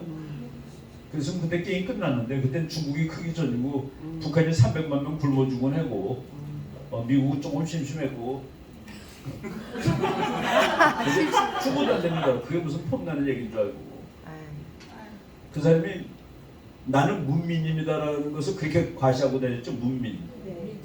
문민정부. 자기 군인이 아니라고. 박정희나 노태우나 전두환이 다 군인인데 그때 내가 장교 한 사람이 교수님 저는 문민은 분명히 아닌데 국민에는 포함되는지 모르겠습니다라고 한탄하는 얘기를 나한테 하더라고요. 내가 가서 우리 교수님한테 전화했습니다. 교수님 내가 오늘 장교들한테 강의했는데 문민은 아닌데 국민에는 포함되는지 모르겠다라고 본인이 군인의 제일 높은 사람이라는 걸 착각하고 있었던 거예요. 대통령이. 왜? 대통령은 군대를 총지휘하는 사람 아니에요. 군대 갔다 왔든 안 갔다 왔든 여자든 남자든 대통령이 되는 순간 총사령관이거든. 이거 군인이란 말이야. 윤석열이나 김영삼이는 나보다 높은 게 하나도 없어요. 그렇지만 그 사람은 우리나라 육군 참모총장보다 높습니다. 대통령이 높은 사람이라는 것은 군인 중에서 제일 높다는 뜻이지. 우리는 민간인인데 우리보다 높은 건 아니에요. 바로 이런 거를 우리 국가가 헷갈리고 있다. 이런 책들 다 잘 읽고 외워야 되는데 영토의 변화와 국제 분쟁 뭐 이런 책들 미국 사람들이 열심히 써놓고 있습니다. 여기서 진리가 나와요. 국경을 여러 맞대고 있는 나라들이 역시 전쟁 참여 빈도가 높다는 사실이 발견되었다. 국제 정치는 옆에 있는 놈하고 싸우는 겁니다. 우리가 칠레랑 싸울 확률은 0이에요. 우리가 멕시코랑 싸울 확률 0입니다. 그리고 주로 이웃 국가들끼리 더 빈번하게 전쟁을 한다는 사실도 발견되었다. 그러니까 우리나라는 앞으로 전쟁을 한다면 중국하고 아니면 중국하고가 압도적으로 다수일 거고 확률이 다음이 일본일 것이다. 왜? 붙어있고 가까우니까. 그럼 우리나라 외교안보 정책은 그 두 나라에 집중되면 되는 것이죠. 근데 붙어있는 나라하고 친하게 지내겠다고 그러고 친하게 지낼 수 없음에도 불구하고 뭐 이게 쭉 제3의 전쟁에 빠져들기 위해 거의 필요한 조건은 그 나라가 분쟁 중에 있는 국가 중 하나와 인접하고 있어야 된다는 사실이다. 인접하고 있다는 사실이 전쟁의 원인입니다. 그래서 내가 학생들이 교수님 어느 나라가 전쟁하는 거예요? 내가 90% 정답을 말해주지. 붙어있는 나라. 전쟁은 붙어있는 나라가 할 확률이 90%입니다. 그 다음에 전쟁은 주로 강대국들이 하는 거야. 약한 나라는 붙어있어도 전쟁은 힘이 없잖아요. 그 다음에 강대국입니다. 그러면 아마 그것도 90%대로 맞을 거예요. 붙어있는 나라 강대국. 10%는 어마어마하게 강한 나라들이 해군으로 와서 싸워서 10%가 붙어있지 않은 놈이 싸운 겁니다. 아편전쟁 뭐 이런 거 안 붙어있는데 싸웠죠. 2차 대전 일본하고 미국 싸우고 붙어있지 않은 놈이 싸운 건데 그런 것들이 전체 전쟁의 한 10% 차지하는 거예요. 숫자로. 그래서 한국의 군사전력, 외교전력이 어느 나라에 집중되어야 할지를 알려주는 역사적 진리 딱 나오죠. 국제정치는 땅을 지키는 일이다. 영토를 지키는 것이 국제정치야. 그러니까 아무래도 싸움은 붙어있는 나라에서 자주 나오는 것이죠. 그래서 이제 뭐 과학 교통수단의 발달로 뭐 이게 조금 줄어들었다고 하는데도 불구하고 지리적 거리는 대단히 중요한 변수다. 지리적 거리로 따졌을 때 중국은 결코 우리랑 진짜 친구는 못 된다. 이건 뭐 역사의 진리입니다. 우리나라 전쟁이 몇 개인지 학자마다 숫자가 다른데 뭐 어떤 학자가 보니까 996번 침략을 받았다고 그러는데 996번에는 뭐 외부 침략도 들어갈 거예요. 거기서 국가로 따지면 한 200수십 개 되는데 국가의 침략은 일본한테 2번, 나머지 전부 중국입니다. 일본한테 뭡니까? 임진왜란, 정유재란이죠. 그 나머지는 뭐 1910년까지 치면 3번이네.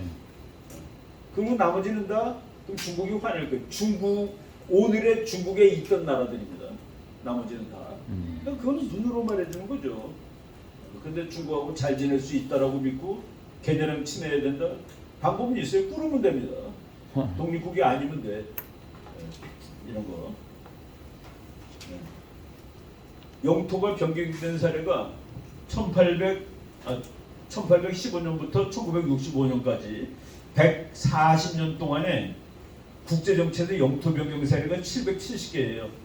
우리나라는 영토가 안 변하는 거로 착각해 그 개념에서 한반도기라는 그 괴상한 깃발이 나오는 겁니다. 영토가 변한다는 생각이 요만큼이라도 있으면 그 깃발은 만들 수가 없는 깃발이에요. 난 그 깃발 보고 뭐 일본 조총련이 만들었다고 뭐 이렇게 하여간 뭐 좌파가 만든 거예요. 그 독도가 없다고 해서 독도를 찍었어. 독도를 찍으려면 3,000개 더 찍어야 됩니다. 독도보다 큰 거 다 찍어야 맞는 거 아니에요? 이런 그 개념 없는 이런 것들이 지금 대한민국 몇십 년을 사로잡았죠. 그래서 그 미국의 아주 유명한 존 바스켓이라는 학자가 전쟁의 수수께끼, 전쟁 그거 별로 어렵지 않아. 붙어있는 나라들이 싸우는 것이야. 붙어있는 놈들이 싸우는 거야. 그래서 테리토리얼 콘티규이티, 붙어있다는 사실이 전쟁에 참여하는 기본이지. 붙어있어야 싸우는 겁니다. 예. 그리고 770회를 한번 볼까요? 예. 아시아에서 180, 그러니까 1816년을 기초로 잡은 거는 이때부터 국가가 왕의 나라가 아니라 국민의 나라라고 치는 시점입니다. 나폴레옹이 막 유럽을 쓸고 다녔는데 그래서 국가들이 야 이게 왕이 아니라 나는 프랑스 사람이구나. 나는 독일이네. 옛날에는 뭐 우리야 뭐 관계 있냐. 니네들끼리 왕끼리 싸우는 거지. 그러다 국민이라는 개념이 들어간. 그래서 자유평등 박애의 프랑스 혁명 사상이 각국으로 전파된 것이 나폴레옹 전쟁입니다. 그래서 국가들이 국민의 의식이 생긴 거예요. 그래서 1815년을 근대 국제 정치의 기본으로 칩니다. 그래서 외교사 책을 보면은 시점이 1815년이라 그 이전에는 뭐 왕들끼리 하는 거니까 국민의 외교가 아니에요. people to people이 아닙니다. 그 이전까지는 king 대 king이야. 왕 대 왕. 그러니까 뭐 공주 불러가고 그 대신 딱 내놓고 뭐 이런 것들이 막 있죠. 그 이후로 그런 개념이 없어져서 1816년부터 그리고 1965년이 지금 많이 나오는데 미국의 미시간 대학이라는 그 큼직한 대학에서 181부터 1965년까지 세상에서 일어난 모든 전쟁을 다 찾아가지고 데이터를 만들어 놨습니다. 그래서 이제 1965까지를 많이 연구를 해요. 그 100몇십 년 동안에 별 동맹을 맺은 거, 뭐 평화조약 맺은 거, 뭐 맺은 거를 전부 그 컴퓨터로 자료화 시켰는데, 네. 그래서 그 학자들이 요 기간을 가지고 공부를 하기 아주 좋아요. 근데 보니까 그 기간 동안에 아시아에서는 187번의 국경이 변했고, 유럽 183번, 아프리카 190번, 아메리카 90번, 중동도 120번. 그래서 국제정치에서 영토는 불변 요인이 아니다. 지키지 못하면 언제라도 뺏기는 것이다. 지키지 못하면 뺏기는 겁니다. 내가 독도가 우리 거인 이유는 우리가 갖고 있으니까 우리 거예요. 어떻게 갖고 있는데 밀리터리 컨트롤을 하고 있으니까 군사력으로 통제하고 있으니까 우리 겁니다. 군사력 통제력을 잃을 땐 뺏기는 거죠. 유럽 나라들 보세요. 1914년에 독일의 모습입니다. 지금 독일은 이 왼쪽은 다 날아갔죠, 이거. 없어졌죠. 오스트리아 헝가리라는 큰 나라가 있었습니다. 여기 보면 뭐 이름 모를 나라들이 많죠.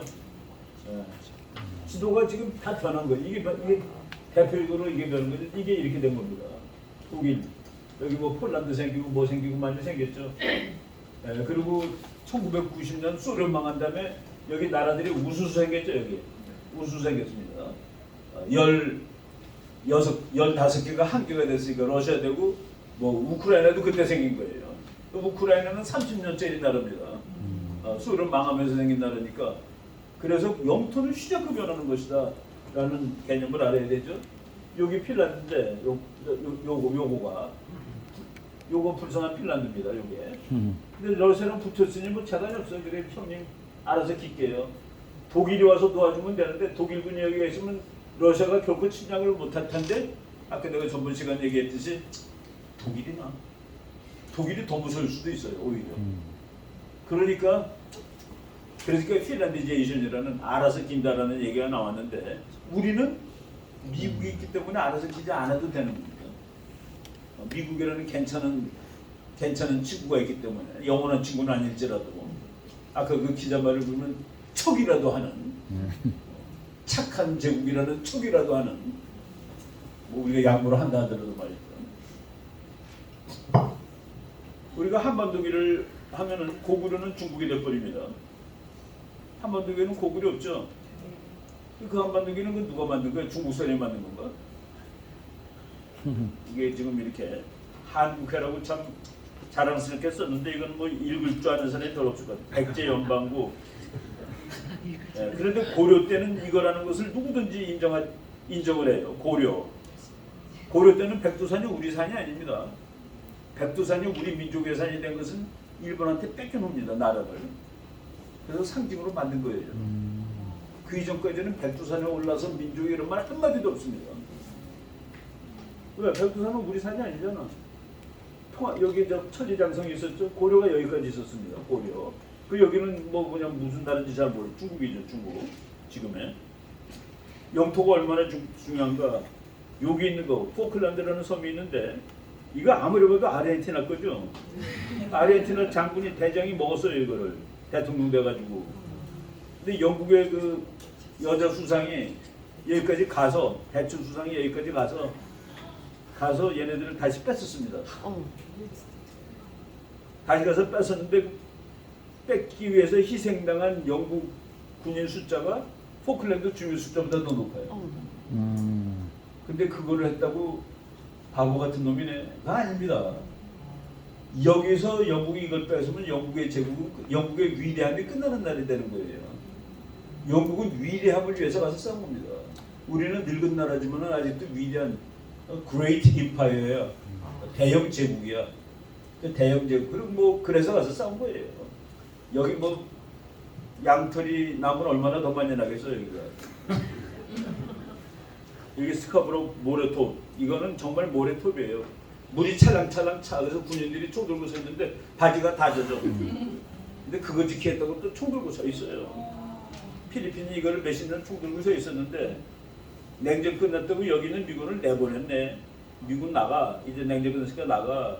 수백만 해도 호텔 질 거야. 세계적으로 유명한 관광지 만들 거야. 너네들 나가. 나간 다음에 이 스카보로 요 그 모래톱을 중국이 와서 점령할 뻔했습니다. 참 국가들 중국도 이걸 왜 점령했을까? 왜냐면 이 바다가 다 내 거거든. 근데 네가 미군이 있어갖고 내가 좀 쫄아가지고 그동안 못했지. 그 얘기예요. 시진핑 나오다면 완전히 세게 나오는데 2014년 7월 27일 그 미국 기자예요. 중국은 2014년 6월 26일 동진하의 전체를 자국의 영토로 표시한 지도를 발표했다. 우리는 중국 지도를 잘 안 보는데 중국 지도를 잘 봐야 됩니다.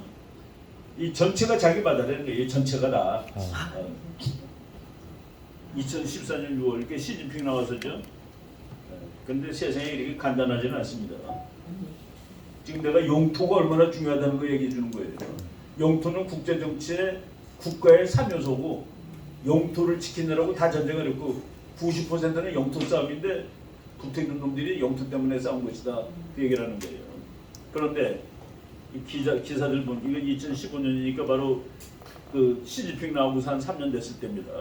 China's worst nightmare. 중국의 최악의 악몽. Japan may sell India 6 stealth submarines. 요것이 일제인데 이거를 인도한테 6대를 팔지 모른다는 사실에 중국이 절정내는 겁니다. 그러니까 이제 그 과학과 기술 이런 걸 갖고 있는 나라는 중국이 일본한테 기분 나쁘면 이거 나 인도한테 팔아라는 그 협박으로 이제 그러니까 그 이런 기술이 좋아지는 건 대단히 중요합니다. 일본은 잠수함 잘 만들죠. 진주만을 일본 잠수함도 가서 깼으니까. 진주만 깰 때 일본 잠수함도 왔으니까. 일본 항공모함, 일본 전투기. 걔네들은 1942년에 이미 미국 수준 또는 그 이상이었다라는 겁니다. 그 기술이 숨어 있을 거예요. 어딘가. 그거 비행기 못 만들게 하니까 텔레비 만들고 소니 그런 거 만듭니다. 소니, 뭐 내셔널 파나소닉 이게 전부 해군 장교들이 만드는 회사들이에요. 특히 내셔널 파나소닉 같은 거. 국제 정치는 역시 군사죠. 우리도 이 사진을 보고 마음 뿌듯해합니다. 와, 독도 지키려고 우리 공군들이 추구하는구나. 미국 비행기 이제 타고 가는 거죠. 근데 이 비행기를 보고서 아 슬프다라고 느낄 줄 알고 진짜 전문가입니다. 아 슬프답니다. 이 비행기 보면 독도를 못 지키는 비행기니까 독도까지 날아는 가요. 가서 전투를 해야지. 그래서 이걸 사온 겁니다. 얘는 가서 전투할 수 있거든. 또 무슨 소리냐? 똑같이 생겼는데 똑같이 생기지 않았어요. 독도 상공을 초계 비행하는 F-16 초계 비행은 하겠지. 뭐 간첩들이 왔나 안 왔나. F-16 전투기의 작전 범위는 546km입니다. 546km 원 안에서 작전하는 거예요. 단지는 546, 레이더스 R. 근데 독도까지가 한 비행장에서 독도까지 가서 쌈하고 와야 되는 거리는 날 수가 있어야 되잖아요. 얘는 그 거리를 못 날아요. 기름 한 번 넣어주고 여기서 그 소나타 기름 한 번 넣어주고 부산 갔다 올 수 있나요? 올 때는 기차 타고 가야지. 그겁니다. 그래서 이거 정말 노골적으로 말하면 내릴 때 바다에 내려야 됩니다. 전투하고서. 그죠? 그러니까 레인지라는 게 다 있어요. 콤뱃 레인지라는 게 있습니다. 콤뱃 레인지. 레디오스 오브 액션 콤뱃 레인지. 콤뱃 레인지가 546이에요. 국제정치학 이런 학문들 무지무지하게 임피리칼합니다. 잘 대보고 줄 거보고 하는 거예요. 그냥 막 저 비행기가 속도가 빠르고 그러면 다 헛겁니다. 546인데 볼까요? 그러면 어떻게 되나? 이게 포항에 있는 탑이에요. 포항. 부산까지 126, 경주까지 30, 대구까지 84. 포항에는 공급이 좋습니다. 대구에 있는 비행장에서 떠야 돼요. 근데 포항에서 독도까지가 264면 260 더하기 84 하면은 300 얼마입니까? 340 얼마죠? 네. 350 칩시다 대략. 350인데 작전 반경이 500밖에 안 되는 걸 어떻게 가서 싸워요? 그러니까 안 되는 거야. 그렇지. 그리고 거기 갈 때는 폭탄을 참특시키고 가야 되니까 무거워서 줄어. 카메라만 찍고 가면은 사진만 찍고 홈내가 갔다 올 수 있는데 그런데 김영삼 대통령이 이걸 가지고서 독도 일본한테 본때를 보여주러 왔을 때 일본은 갖고 있던 비행기가 얘입니다. 우리도 일본 깃발 딱 달았죠. 우리도 이거 똑같은 거 있어요. 우리 여기 태극기를 딱 달았습니다. 미국이 일본한테는 F-15J라고 해서 팔고 우리한테는 F-15K라고 해서 팔았습니다. 우리 거가 조금 성능이 더 좋아요. 나중에 나온 것이 좋은데 J보다 K가 더 나중에 나온 겁니다. 얘는 1965km를 날 수가 있어. 와. 작전 반경이. 얘는 546이야. 근데 일본은 이걸 무려 150대 갖고 있었습니다. 우리는 한 대도 없을 때. 그래서 이걸 볼 줄 알면 화가 나는 슬픈 사진입니다. 자랑스러운 사진이 아니라. 내가 박근혜 대통령 때 국군의 날 기념 행사를 계룡대에서 하더라고요. 근데 내가 왜 숨어서 하냐고 그랬습니다. 아니 국군의 날 행사를 왜 숨어서 하냐고. 아무 데서도 안 보이게. 그리고 비행기가 날아가는데 팬통기가 날아가더라고요. 월남전 때 쓰던 비행기. 이건 왜 창피하게 날리는데 내가 그랬습니다. 그런 것들이 내가 그 미국에서 2000년 가을부터 2002년 가을까지 오하이오 대학에서 전쟁서 공부하는데 미국 공군 장교가 있었습니다. 너 못하냐? F-15 못한대요 이거. 한국에 F-5가 있다고 그랬더니 믿질 않더라고요. F5는 강릉공항 있더라고 얼마 전에. 그거는 자유의 투사라고 해서 박정희가 사온 겁니다. 아하. 40년 전에. 그 미국 장교가 좀 어이없어 하더라고. 바로 이런 것들. 우리가 이거 사다가 이 사진은 보면 프라우드해요. 이거는 진짜 독도로 가서 지킬 수 있는 비행기. 근데 이 비행기를 볼 줄을 알아야지. 우리나라 텔레비 가끔 가다 보면은 말하는 비행기하고 배경에 나오는 사진하고 틀리는 경우가 한두 번이 아니야. 말로 하는데 뒤에 배경은 다른 비행기야. 그러니까 아무 모른다는 소리예요. 얘는 정말 자랑스러운 사진이에요. 얘를 사왔기 때문에 적어도 가서 싸울 수 있어. 같은 수준으로. 그래서 내가 We have military control over 독도. 이제 독도를 군사력으로 통제할 수 있어요. 적어도 일본이 안심하고 오지 못해. 이제 싸워야 돼. 그 이전에는 안심하고 올 수가 있었습니다. 우리 비행기는 싸우면 안 되니까. 그리고 군함도 지키죠. 군함. 공군만 지키는 게 아니라 일본이 우리는 그때 김영삼 대통령이 일본 놈들한테 버르장머리 고치도록 그럴 때 이게 없었습니다. 이게 한 대가 1조짜리예요. 1조. 세종대왕함이 1조입니다. 최대 200개 이상의 목표물을 동시에 추적할 수 있다. 그러니까 얘가 떠 있을 때 우리나라 군함이 가면 200척은 그냥 일본 레이더에 딱 나타납니다. 그리고 한 번에 미사일 24개를 쏴. 24척이 1분 내에 폭파돼. 200개를 몽서 24개를 한 번 갈기고 또 24개 갈기고 물론 이제 없으면 새로 끼워서 또 갈기겠죠. 최첨단 레이더로 반경 500km 200개 목표물을 동시 추적하다 200개가 움직이는 게 다 나와요. 그래서 얘를 우리말로 하면 바다의 전자군단이라고 그러는 겁니다. 근데 일본은 이것이 그때 이미 6척이 있었다. 근데 우리는 한 척도 없었다. 그래서 강릉에서 싸우러 나가면은 야 이제 싸움이야 그러고 나가면 죽을 수 있었습니다. 안 나갈 때는 못 죽지, 안 죽이죠. 그래서 이런 걸 알면은 황당한 얘기를 한 거예요. 이지스 한 척이 담당할 수 있는 면적이 78.5만이야. 이거 그 기능을 계산해갖고 나오면 그 정도를 혼자서 커버해요. 그래서 동해바다가 97만 8천 평방킬로미터니까 이지스만 2척 정도 들어가면 여기를 다 커버할 수 있습니다. 그놈 2척이 있으면 다른 놈은 나가면 죽어요. 지금 우리도 3척 싸웠습니다. 이제 뭐 가서 뭐 1대1로 맞짱뜨면 일본도 이제 피해를 심각하게 보는 거죠. 그래서 독도를 지킬 수 있게 되었다라고 나는 판단을 합니다. 왜? 일본은 독도를 위해서 이지스 3척 깰 각오를 하진 않을 거예요. 우리는 그 각오를 할 수 있습니다. 왜? 독도에 다이아몬드가 가득 있으니까. 독도는 우리의 독립의 상징이니까. 자존심의 상징이니까. 상징을 위해서 우리 싸우잖아요. 자존심을 위해서 죽잖아. 국가도 그래요. 여기 뭐 무슨 가스가 많다 이런 거는 그냥 헛소리고 뭐 있으면 좋죠. 근데 독도는 우리 민족의 자존의 상징입니다. 독립의 상징. 그래서 이거 뺏기면 안 돼. 그럼 뺏기면 우리 국민의 마음이 무너지는 겁니다. 그래 그거 중요해. 그래서 영국이 옛날에 아편 전쟁할 때 이유가 너무 웃겨. 중국 사람들이 영국 깃발을 모욕했답니다. 영국의 깃발이 중국에 의해서 모욕당했다가 개전 이유입니다. 국제정치는 그렇게 해도 물론 그 배후 이유는 다른 거가 많겠지만 우리나라 세종대왕 사온 겁니다. 타보면 자랑스러워요. 정말 그 마음이 뿌듯합니다. 야, 우리도 이게 있구나. 세계에 이거 있는 나라가 너댓 나라도 안 돼요. 한국이 있고 영국이 없어요 이게. 영국이 없습니다. 뭐 워낙 비싸고 그러니까. 아니 이거는 저 구축함이라고 그래가지고 디스트로이예요. 항공모함은 아니고. 근데 이거가 영국이 이거 왜 네? 순전히 비싸고 이래서 영국이 운영 안 하는 거예요? 이거 해요. 이거 3척 있어요 지금 한국. 아니 영국이에요. 영국이 너무 비싸다요 첫째는. 너무 비싸고 영국이 이지상까지 가질 필요는 없다.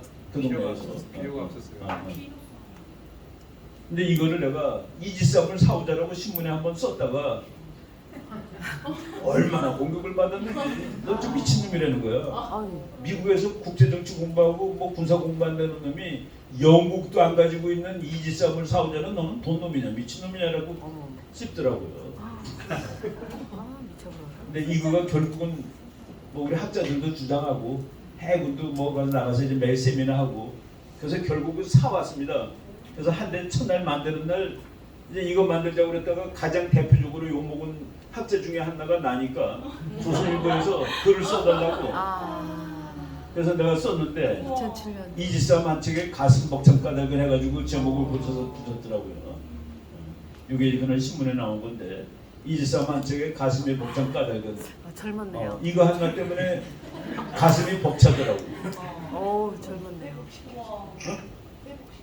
그래서 내가 이거를 그날 그 조선일보에다가 그 유용훈 기자가 교수님이 이거 사야 된다고 주장하셔서 고생하셨으니까 뭐 나만 말고도 많은 학자들이 있지만은 그래서 이거를 그날 썼습니다.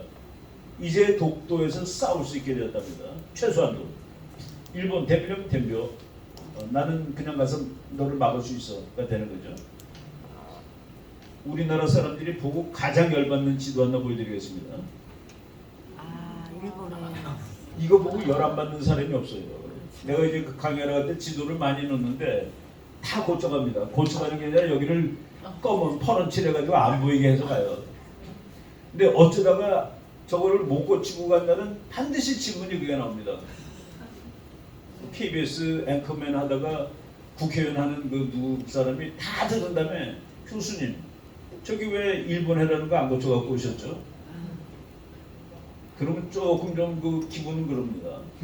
내가 열심히 준비해서 강의했는데 그거를 미처 못 지우고 갔다고 그 강의가 빵점이 되는 거예요. 그 본인한테는 그거만 보여. CO 부재편을 왜 안 고쳤냐고. 그래서 내가 그 다음서부터는 다른 지도 들고 다닙니다. 보고서도 화 안 내는 지도. 우리나라 사람 이상해.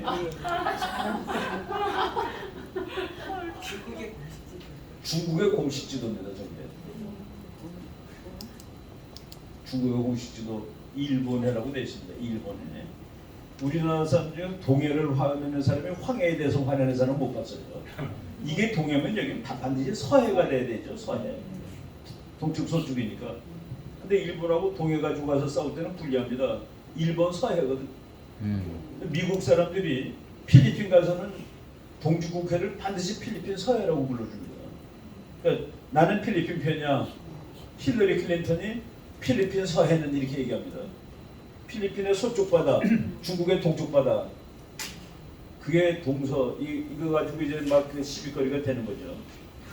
일본에 중국 공식 지도에. 근데 이걸 가지고 우리나라 사람 분노하고 화냈다는 얘기는 잘 들어보지 못했습니다. CO 부재편 가지고 경기를 일으켜요. 이상해. 중국의 동해는 여기입니다. 불행하게도. 중국은 동해를 여기래. 이렇게 우리가 아무리 바꿔달라고 그래도 야 미안하다. 우리는 동해가 여기거든. 중국의 동해는 서태평양입니다. 미국은 여기를 웨스턴 퍼시픽이라고 그러죠. 중국은 거기가 동해입니다.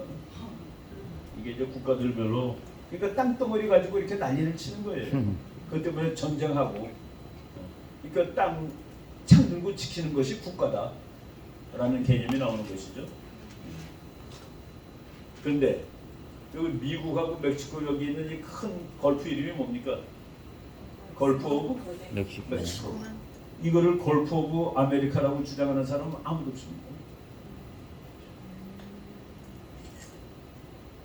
왜 미국은 그걸 주장하지 않을까? 걸프 오브 아메리카인데. 텍사스는 야야 뭐 걸프 오브 텍사스에 놈아. 이거 가지고 싸우지 않습니다.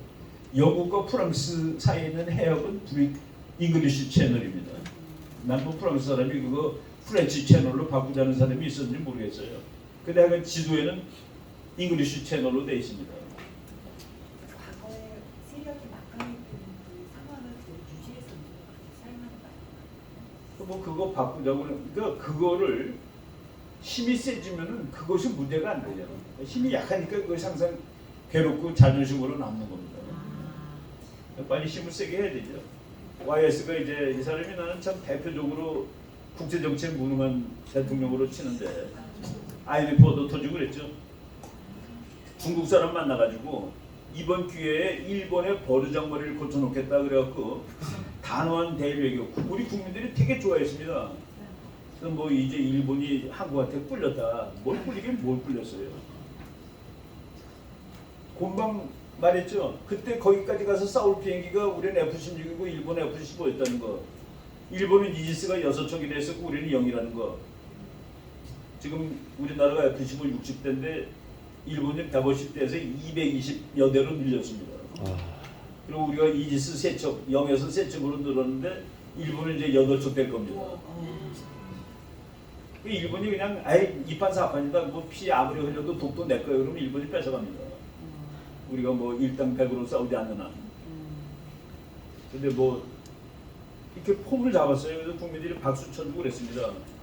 그런데 독도 가지고 이렇게 생난리를 친 바로 그 다음 달에 그 당시에 아시아에서 제일 유명한 잡지, 지금 영어로 치면은 이코노미스트라는 이거 잡지가 이제 안 팔려서 망했어요. 예, 이게 파이스턴 이코노믹 리뷰라는 잡지에서 이제 아시아 국가들 그걸 조사한 거예요. 말레이시아와 대만, 타이 등 동아시아 10개국의 기업인들을, 이 사람은 이거는 기업인들이 보는 잡지니까 한국이, 그러니까 일본과 한국이 서만 놓고 싸운다는 사실을 아십니까? 했더니 다 한대. 그걸 어떻게 다 알아?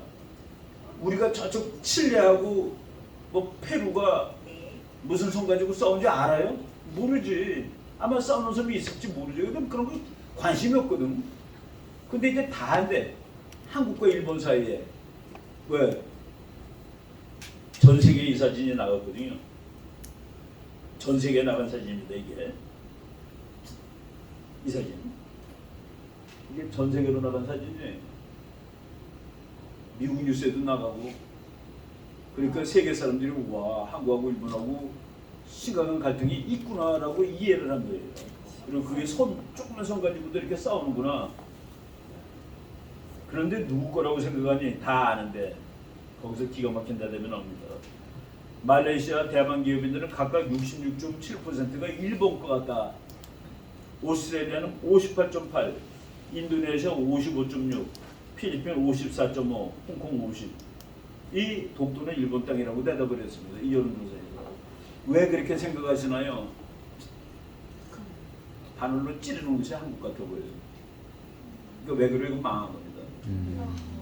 전 세계가 모르고 있었는데 둘이 싸우고 있다는 걸 알려줬고, 근데 일본 것 같아. 왜? 못되게 구는 놈이 한국 같아 보여서. 생각이 다를 거예요. 그래도 그걸 싸워야 되는 거 아니냐라고 그러는 사람이 많습니다. 내가 이렇게 강의하면은 뭐 많은 사람들이 이제 그렇지 않다고 생각하고 덤벼요. 나는 이거에도 반대합니다. 백오프 재팬, 독도 아일랜드 belongs to Korea. 하고 이건 달라스에 붙어 있는 거. 이건 LA도 있고 여러 고속도로 이런 거 많습니다. 교포들이 돈 내서 이건 정말 훌륭한 의도로 하는 거예요. 근데 그 의도가 좋은 결과가 갖고 오는지는 다른 얘기입니다. 미국 사람들이 나는 한국도 좋고 일본도 좋은데 너네 싸우고 있구나. 너네 싸우고 있구나. 근데 그것을 어느 땅이라고 생각하면 I don't care. 상관없다. 관심 없어요, 미국 사람들. 이게 일본 놈들이 나쁜 놈이구나. 내가 우리 미국 사람들 한국 편을 들어야 되겠다는 효과를 내려면 가르쳐야 됩니다. 이런 식으로 해서는 좀 그렇다는 얘기입니다. 영토가 무지하게 중요한데 이거는 우리나라 신문에 나온 적이 없습니다. 중국이 124도선을 걷다는 거는 나는 해군 참모총장 두 분한테 들었습니다. 중국이 이 선을 거놓고 서해바다를, 그럼 서해바다가 제주도 여기가 서해바다입니다. 여기가. 그러면 중국이 72%를 가진대요. 한국은 28밖에 안 되고 우리 배가 가면은 중국에 와서 들어가라고 그런답니다. 여기까지가. 이거는 영토는 아니고 영유권이라고 보통 주장을 해요. 그러니까 여기는 작은 섬들 다 중국 거겠지. 속이 나오도 중국 거라고 그러겠죠, 지네들이. 그러기 위해서 이 선을 걷는데 우리 배들이 나가면 와서 이거는 국제법적 불법입니다. 우리 배는 중국 해안 12해리까지 자유로 항해할 수 있습니다. 왜? 그거는 자유, 그거는 공해니까. 누구 12해리 이상 안에 들어갈 때는 허락을 받아야 돼요. 중국 배도 여기 12해리까지 올 수 있습니다. 왜? 여기 공해니까. 근데 이걸 걸어놓고 우리 배가 나가는 건 못 나가게 해요. 이건 안 된다는 얘기죠. 근데 중국이 우리 해군 참모총장이 왜 이렇게 걷냐, 너네가 왜 다 가지냐 그랬더니 우리가 대국이잖아. 자기네들이 대국이라고 그랬는데 제가 대국이 중국이지. 그 이름 바꿔야 되죠. 대국 되고 싶으면 이름 바꿔야 됩니다. 중국이니까. 그죠? 이 바다 누가 지켜줍니까? 이게 드문 들락날락합니다. 이 바다를. 아까 저 이지스함 내가 1조라고 그랬죠. 얘는 5조입니다. 5조. 와. 그리고 우리나라 이지스함, 일본 이지스함이 7,500톤인데 얘는 15,000톤이에요. 근데 얘는 레이더에, 북한이나 중국 레이더에 낚싯배로 잡힙니다. 낚싯배. 그러니까 안 잡히는 거야. 이놈이 어딜 가 있을까? 얘가 5조짜리인데 미국도 지금 2대 있고 3대째 만들어요. 너무 비싸가지고 빨리 만들지도 못해. 4조 8천억이니까 달러로, 아니다, 우리나라 돈으로 하면 5조 몇천억이 나옵니다. 계산하면 이지스함이 1조 몇백억이라고 그랬지 아까. 6,500원. 근데 이지스함의 5배짜리예요. 생긴 것도 아주 묘하게 생긴 배입니다. 뭐 배를 뒤집어 놓은 것 같아 보이기도 하고. 뭐 무슨 무기도 없고 뭐 이게 완전히 무시무시한데, 얘가 서해 바다를 마음 놓고 들어들 수 있는 공간이 하늘색입니다. 이게 지금 여기가 있는지 몰라요. 그런데 중국도 북한도 얘가 여기 있는지는 차마 모르는 겁니다. 이놈이 들어갈 때는 어떻게 들어가는 줄 아세요? 여기 얘를 막 와. 이리로 올 때는 이지스를 스페이스를 키우고 끄고 옵니다. 그러니까 그때 보여. 근데 여기쯤 와갖고 없어져. 여기쯤에서 스페이스를 꺼. 그다음부터는 상상합니다. 여기까지 왔다가 이리로 갔나? 맞겠지. 당연히. 그게 이제 이 국제 정치예요. 요새는 하도 무게가 좋아가지고 항공모함이 왔다. 그럼 먹장구름이 온 거나 마찬가지입니다. 이제 비가 오겠구나. 이런 걸 예측하는 거죠. 요구나면 뭐예요? 해안경비정 750. 미국의 해안경비정입니다. 미국의 해안경비정인데, 미국의 해안경비정이면 캘리포니아 앞에 있어야 되죠. 얘가 2019년 6월 5일 서해 바다에 들어갔었다. 얘가 여기 와 있었다. 중국한테 뭐라고 얘기한 겁니까? 중국, 이게 다 네 바다라고 설치는 모양인데, 그러냐? 내가 얘 해안을 지켜줘야 될 필요성이 갑자기 생겼어. 이놈 내 친구거든. 무서운 얘기예요. 나는 내가 중국 학자 때문에 그날 아마 졸도했을 겁니다. 분노에 못 이겨서. 저것들이 해안경비정을 서해 바다에 집어넣어. 그 분기탱천을 어떻게 참았겠습니까? 무서운 얘기죠. 미국이 해안경비정을 서해안에 보냈다. 캘리포니아 앞바다를 지켜야 돼. 해안경비정하고 군함하고 차이점 알겠습니다. 이 군함, 이거하고 색깔이 다르죠. 얘는 사람 눈에 잘 떼야 돼. 해안경비정이니까 가라앉은 배, 물에 빠진 사람 구하는 겁니다.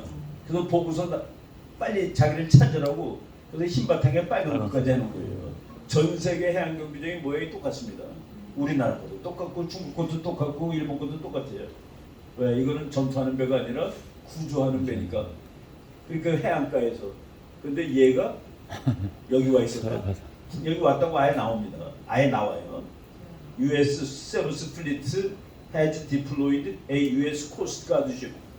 7함대에 빌려줘서 미국 해안경비, 미국 코스트가드는 6번째 군입니다. 5번째 군. 6해공 해병대 코스트가드. 이번에 하나 더 생겼죠. 우주군.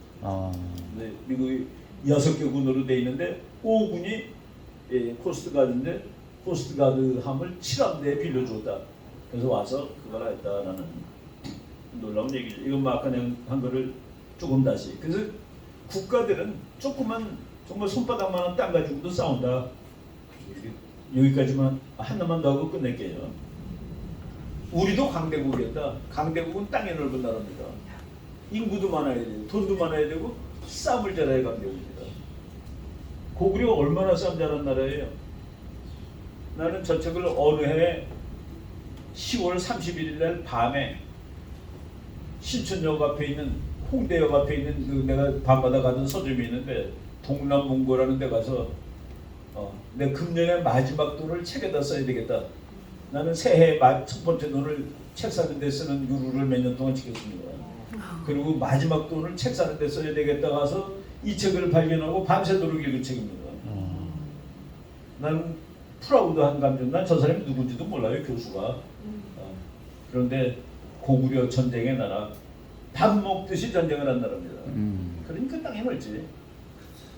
그래서 우리 앞으로 우리는 절대로 남을 침략한 적이 없는 민족입니다라고 얘기하는 순간 고구려는 우리 민족에서 아웃입니다. 아. 그리고 절대로 남을 침략한 적이 없다는 자랑도 아니에요, 솔직히. 무능한 거지. 매일 터졌다는 소리잖아. 이 책 한번 나중에 뭐 한번 보세요. 뭐 너무 전쟁이 많아가지고 일일이 기억이 안 나. 하하. 밥 먹듯이 싸운다는 겁니다. 우리도 이제 이거는 강대국에는 캐릭터가 들어가는데 강대국은 황소나 코끼리가 아니라는 소리입니다. 강대국은 늑대나 사자라는 소리입니다. 그래서 우리 국민이 앞으로 우리 목사님 매일 G2 얘기하는데 G2가 되기 위해서는 덩어리만 뭐 돈만 많아지고 땅만 넓고 인구만 많아져서는 안 돼요. 거기에 해당되는 그런 겉은 국민 정신이 들어가야 됩니다. 근데 그 정신이 너무나도 없어진 거야. 최근에 와서 특히 더 없어졌습니다. 그냥 다 도망가려고만 그러고 국회의원이나 뭐 높은 사람일수록 군대 갔다 오는 확률이 적어. 우리 목사님 매일 그 방위들이라서 못한다고 매 그러죠. 우리 교회 장로들이 다 방위래. 내가 유일하게 대위입니다.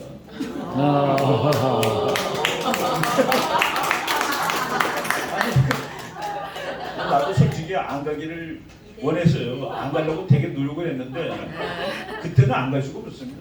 신체검사 받으러 갔더니 몇 명을 부르더라고요. 누구 나와. 그래서 나갔더니 너네들은 오늘 신체검사 받을 필요가 없대. 무조건 가야 되니까. 니네들이 하는 일은 얘네들 IQ 테스트하고 점수 매기는 거래. 또 뭐 적성검사 뭐 테스트 하잖아요. 밤새 그거 하루 종일 그거 채점하고 각종 학교 그룹으로 집에 왔습니다. 뭐 코검사, 눈검사 너네 필요 없대. 대학 다니는 놈들이 무슨 코검사, 눈검사를 해. 가서 총 쏘는 거지. 맞아요. 그래서 나는 우리 나이 또래 비슷한 사람인데 뭐 눈이 나빠서 군대 안 갔다, 코가 나빠서 안 갔다 그러면 믿어지지가 않아요. 나는 신체검사도 안 하고 갔거든. 오케이, 오늘 여기까지만 합시다. 몇 점 더 해야 되는데 시간이 이제 밥 먹을 시간 됐으니까 여기까지 할게요.